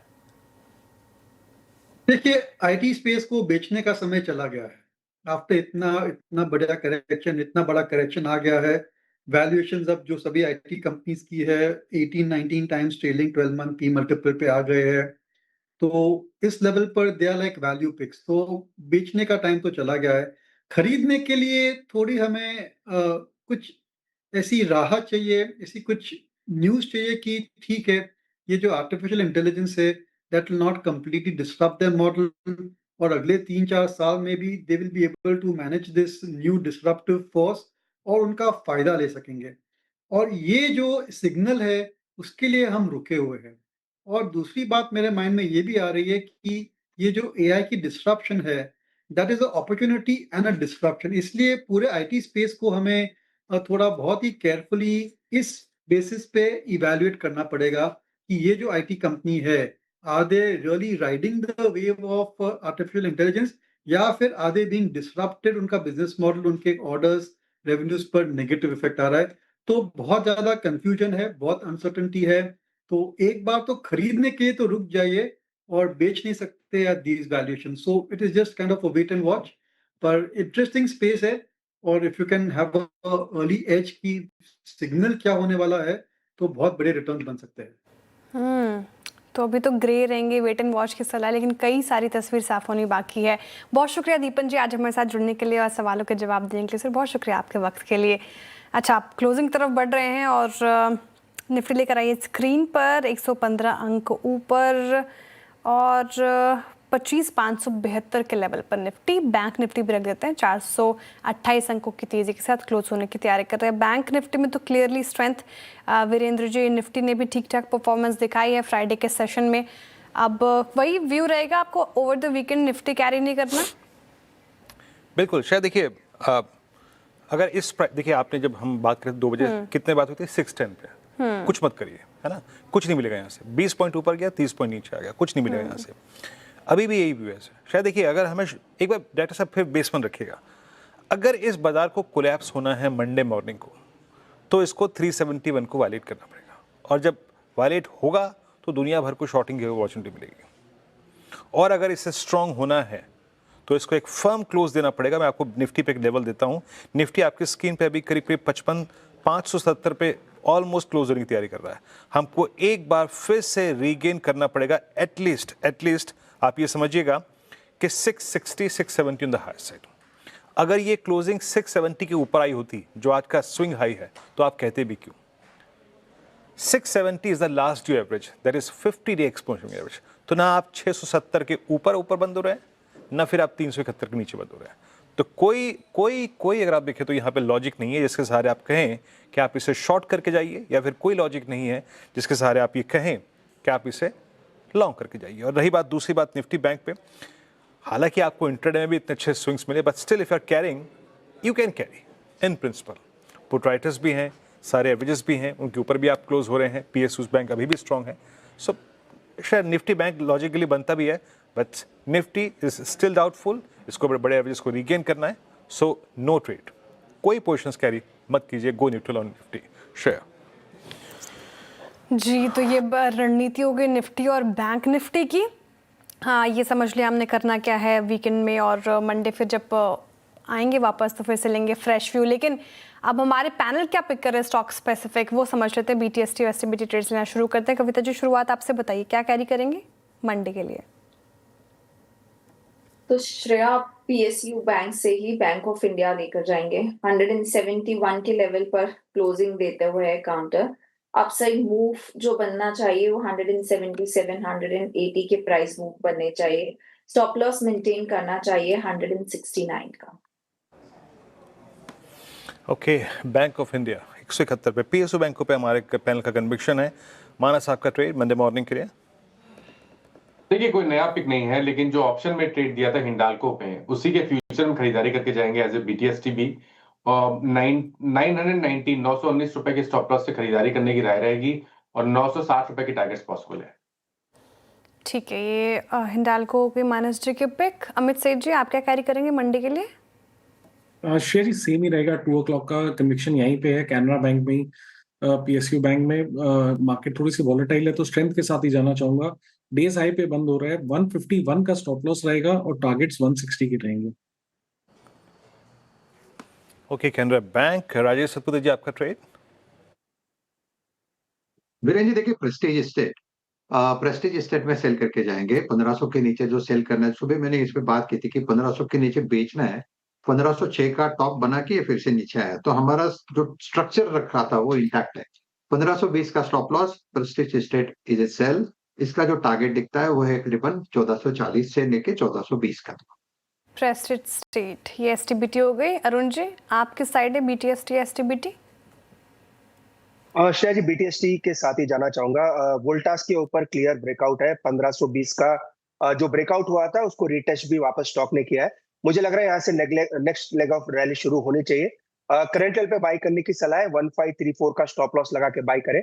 1571 तक के टारगेट आ सकते हैं। तो as a BTST trade Voltas को लेके चल सकते हैं। वोल्टास में आपको स्ट्रेंथ नजर आ रही है। पंकज जी, आपका ट्रेड मंडे मॉर्निंग के लिए? जी, मैं STBT के साथ में जाना चाहूंगा वीरेंद्र जी। नौकरी के फ्यूचर्स में बिकवाली की सलाह रहेगी। 1071-72 की रेंज में इसमें बेच के चलना है। 1095 का एक स्टॉप लॉस यहाँ पर मेंटेन करके चलेंगे। नीचे की लेवल पर मुझे लगता है 1030 रुपए तक के टारगेट्स यहाँ पर देखने मिल सकते हैं। तो यहाँ पे इन्फोएज आपका कॉल है आपकी स्क्रीन पे। अच्छी बाइंग है इन्फोएज, ये अच्छी सेलिंग है इस स्टॉक में। 3.25%, 7.25% हुआ है बिल्डअप हुआ है यहाँ पे। 2% स्टॉक नीचे 1070 पे, तो ये आज कोलैप्स हुआ है। Nifty bank towards close 61,100। Nifty bank भी ड्रिफ्ट होता है, निफ्टी भी अच्छा ड्रिफ्ट हो रहा है। मैं कहता था ना आपको कि ड्रिफ्ट होगा। इट्स 25541, तो कॉन्फिडेंस कैरी नहीं कर रहा है। बस आप ये कह सकते हैं कि जो हमारा कल का मेजर क्रैक था उसके बाद आप 25,500 को रीगेन करके ले जा रहे हैं, एक डिफरेंशियल क्रिएट कर रहे हैं वर्सेस 26 फेब लो। अच्छा, एक बार ऑप्शंस के स्टैट्स लेके आइए, मैं जरा देखूंगा जरा advance decline ratio in derivatives यानी ब्रेथ प्लस ऑप्शंस के स्टैट्स एक बार रखिएगा। हम कितना पुट राइटर्स का कन्विक्शन कैरी कर रहे हैं against I think 71.4 crude, geopolitics at peak. आप क्या किस प्रकार का कॉन्फिडेंस रिगेन कर रहे हैं, क्योंकि बैंक निफ्टी तो वाकई एक स्ट्रॉन्ग ट्रैजेक्टरी में क्लोज हो रहा है। 25,565 लाख पुट बिके, यानी करीब आउटस्टैंडिंग हो गया 1.21 CR। कंसिडरिंग ट्यूसडे एक्सपायरी आप कह सकते हैं कि सिग्निफिकेंट ठीक ठाक हुआ है, हम कैरी कर रहे हैं। कॉलाइटस बैकफुट पे थे, दैट्स गुड, ठीक है, हम ठीक ठाक ट्रैजेक्टरी में जा रहे हैं, न्यूट्रल। एक बार लेके आइए breath, long short, long unwinding और शॉर्ट कवरिंग के स्टैट्स क्या कह रहे हैं। और इस क्रम में मेरे ख्याल से आज शॉर्टिंग थोड़ी ज़्यादा हुई है, सॉरी शॉर्ट कवरिंग ज़्यादा हुई है। एक बार शॉर्ट कवरिंग का स्टैट्स दिखाइए। यस, 88 में शॉर्ट कवरिंग और 56 में लॉन्ग, शॉर्ट कवरिंग करीब 24 में, और उसके बाद 42 में अगर आप देखें लॉन्ग अनवाइंडिंग। 56 में लॉन्ग, 88 में शॉर्ट कवरिंग। तो आज आपको जो नीचे से थ्रस्ट मिला है वो शॉर्ट कवरिंग का। ट्यूब इन्वेस्टमेंट, पॉलिसी बाजार, NTPC में clear cut breakout case, white good, capital goods शानदार मूव यहाँ पे। LNT at all time high, Voltas एक राइजिंग टेम्परेचर के बीच में अपने प्लेसमेंट को एग्रेसिव करता हुआ। अगली स्लाइड, शॉर्ट कवरिंग कहाँ पर थी इसमें। ABB, हालांकि एक केस सुबह तक बहुत स्ट्रॉन्ग था, लेकिन जस्ट एक फ्लैश के बाद ये क्रैक हुआ। बाकी RBL, Hitachi, KI industries, Bharat dynamics, यहाँ पे शॉर्ट कवरिंग थी। शॉर्टिंग कहाँ पे थी, जहाँ पे मंदड़िए हावी हुए और फोकस कर रहे थे। इस क्रम में अगर आप देखें सबसे ऊपर इन्फोएज, अभी जो पंकज जी की कॉल थी, LTI Mindtree, Spirits, FSN e commerce, Adani energy, और लास्ट स्लाइड में जहां प्रॉफिट्स कैश में कन्वर्ट हुए, जहां पे लॉन्ग्स अनवाइंड हुए, वो थे परसिस्टेंट, मिड कैप आईटी में Coforge, Dixon, Piramal pharma, UPL, Persistent. मैं कल भी इसी वक्त इसी कार्यक्रम में कह रहा जाते थे कि प्लीज़ रीड कीजिएगा इस चार्ट को, मेगा कोलैप्स इस स्टॉक में। और मेरे ख्याल से सिंस अब हम वीकली चार्ट्स पे बात कर सकते हैं, हम क्लोजिंग की तरफ बढ़ रहे हैं। इसके जनवरी 2023 से लेकर it's I think first time closed below 100 week exponential में। 100 दिन के 100 हफ्तों के एवरेज के नीचे क्लोज हो रहा है ये, तो एक बहुत ही खराब क्लोज परसिस्टेंट के लिए। और शेयर जाते जाते निफ्टी IT एक बार फिर से 1% नीचे, तो no conviction, no pull back और no strength whatsoever. Right, IT में काफ़ी पेन है। इनफैक्ट जाते जाते थोड़ा सा निफ्टी भी उतार चढ़ाव दिखाने लग गया था। और ब्रेथ थोड़ी, हालांकि ब्रेथ काफ़ी सुधरी आज के सेशन में, लेकिन क्लोजिंग में देखें आप तो डिक्लाइंस के फेवर में ही ब्रेथ भी बंद होने की तैयारी कर रहा है। और एक बार सेक्टर स्पेसिफिक IT का तो आपने जिक्र कर ही दिया, लेकिन आज जिसमें स्ट्रेंथ थी क्लियरली वो PSU बैंक्स और मेटल्स। तो ये हो गई एक अपडेट। लेकिन ये तो हफ्ता बीत गया, लेकिन अगला हफ्ता कैसा रहेगा बाजार के लिए, कौन कौन से इंपॉर्टेंट ट्रिगर्स होंगे जो आपको जानना ज़रूरी है, वो समझ लेते हैं। कंचन हमारे साथ मौजूद है। कंचन, बताइए नेक्स्ट वीक के लिए क्या ट्रिगर्स है बाजार के? जी, सबसे पहले तो मैं चिढ़ा देती हूँ आपको, क्योंकि चाइनीज़ मार्केट हमने देखा है कि इस हफ्ते बंद था। सोमवार को भी जो चाइना का मार्केट है वो बंद है। इनफैक्ट किस मौके पर बंद है चाइनीज़? उनका चाइनीज़ न्यू ईयर का जो सेलिब्रेशन है वो चलता जा रहा है। इनफैक्ट जापान का जो मार्केट है वो हमें सोमवार को बंद ही देखने को मिलेगा। वहाँ पे एम्परर्स का जो बर्थडे है वो सेलिब्रेट किया जाएगा। लेकिन इंडिया के लिहाज से काफ़ी इंपॉर्टेंट दिन है मंडे, बिकॉज हमने देखा ट्रेड डील को लेकर काफ़ी बज़ बना हुआ है। अब जो लीगल टेक्स्ट है उसके लिए जो 3 दिन की मीटिंग है वो हमें सोमवार से शुरू होती हुई दिखाई देगी। यूएस की बात करी जाए तो फेड वॉलर की स्पीच है, फैक्ट्री के जो ऑर्डर्स हैं वो भी हमें आते हुए दिखाई देंगे सोमवार को। आगे बढ़ते हैं, मंगलवार की बात करी जाए तो यहाँ पे चाइना लोन प्राइम रेट का डेटा आएगा। यूएस में काफी सारे डेवलपमेंट यहाँ पे होने वाले हैं।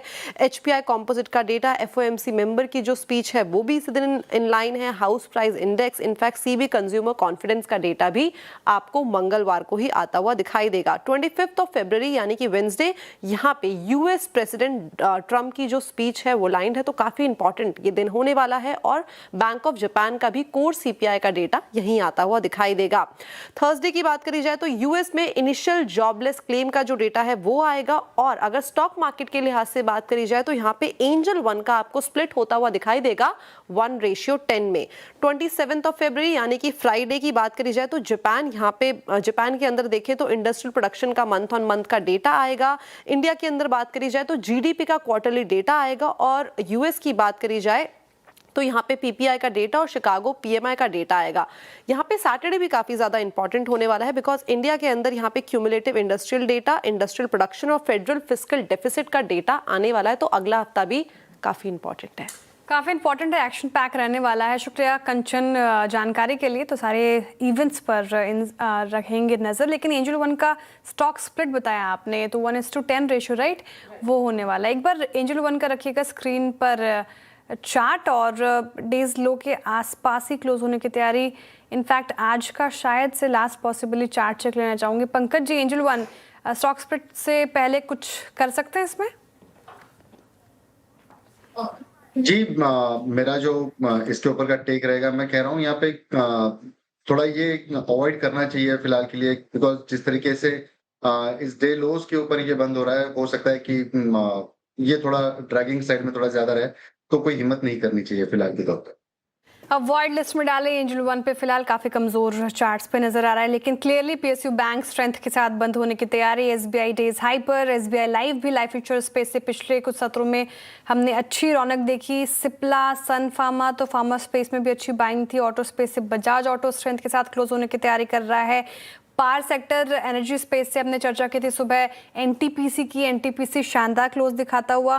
कैपिटल्स गुड स्पेस से एलएनटी, साथ ही एफएमसीजी से आईटी, नेस्ले, कोलगेट, टाइटन में भी, कंजम्पशन बास्केट में भी अगर आप देखें तो एशियन पेंट्स और टाइटन ने अच्छी पकड़ बनाई थी आज के सेशन में। लेकिन ओवरऑल सेक्टर स्पेसिफिक और पूरे इंडिसेस में कैसी क्लोजिंग दिखाई है आज के सेशन में, वो समझ लेते हैं बिग वॉल पर। वीरेंद्र जी से ओवर टू यू सर।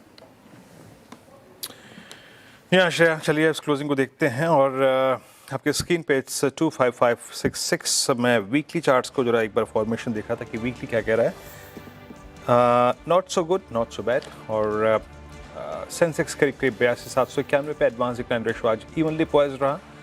और आईटी का हालांकि लॉसेस टुवर्ड्स क्लोज उतने ही रहे, लगभग 1% के। मिड कैप करीब 1.5% ऊपर रहा। और एक बार सेक्टर इंडिसेस रखिएगा यहाँ पर। सेक्टर इंडिसेस में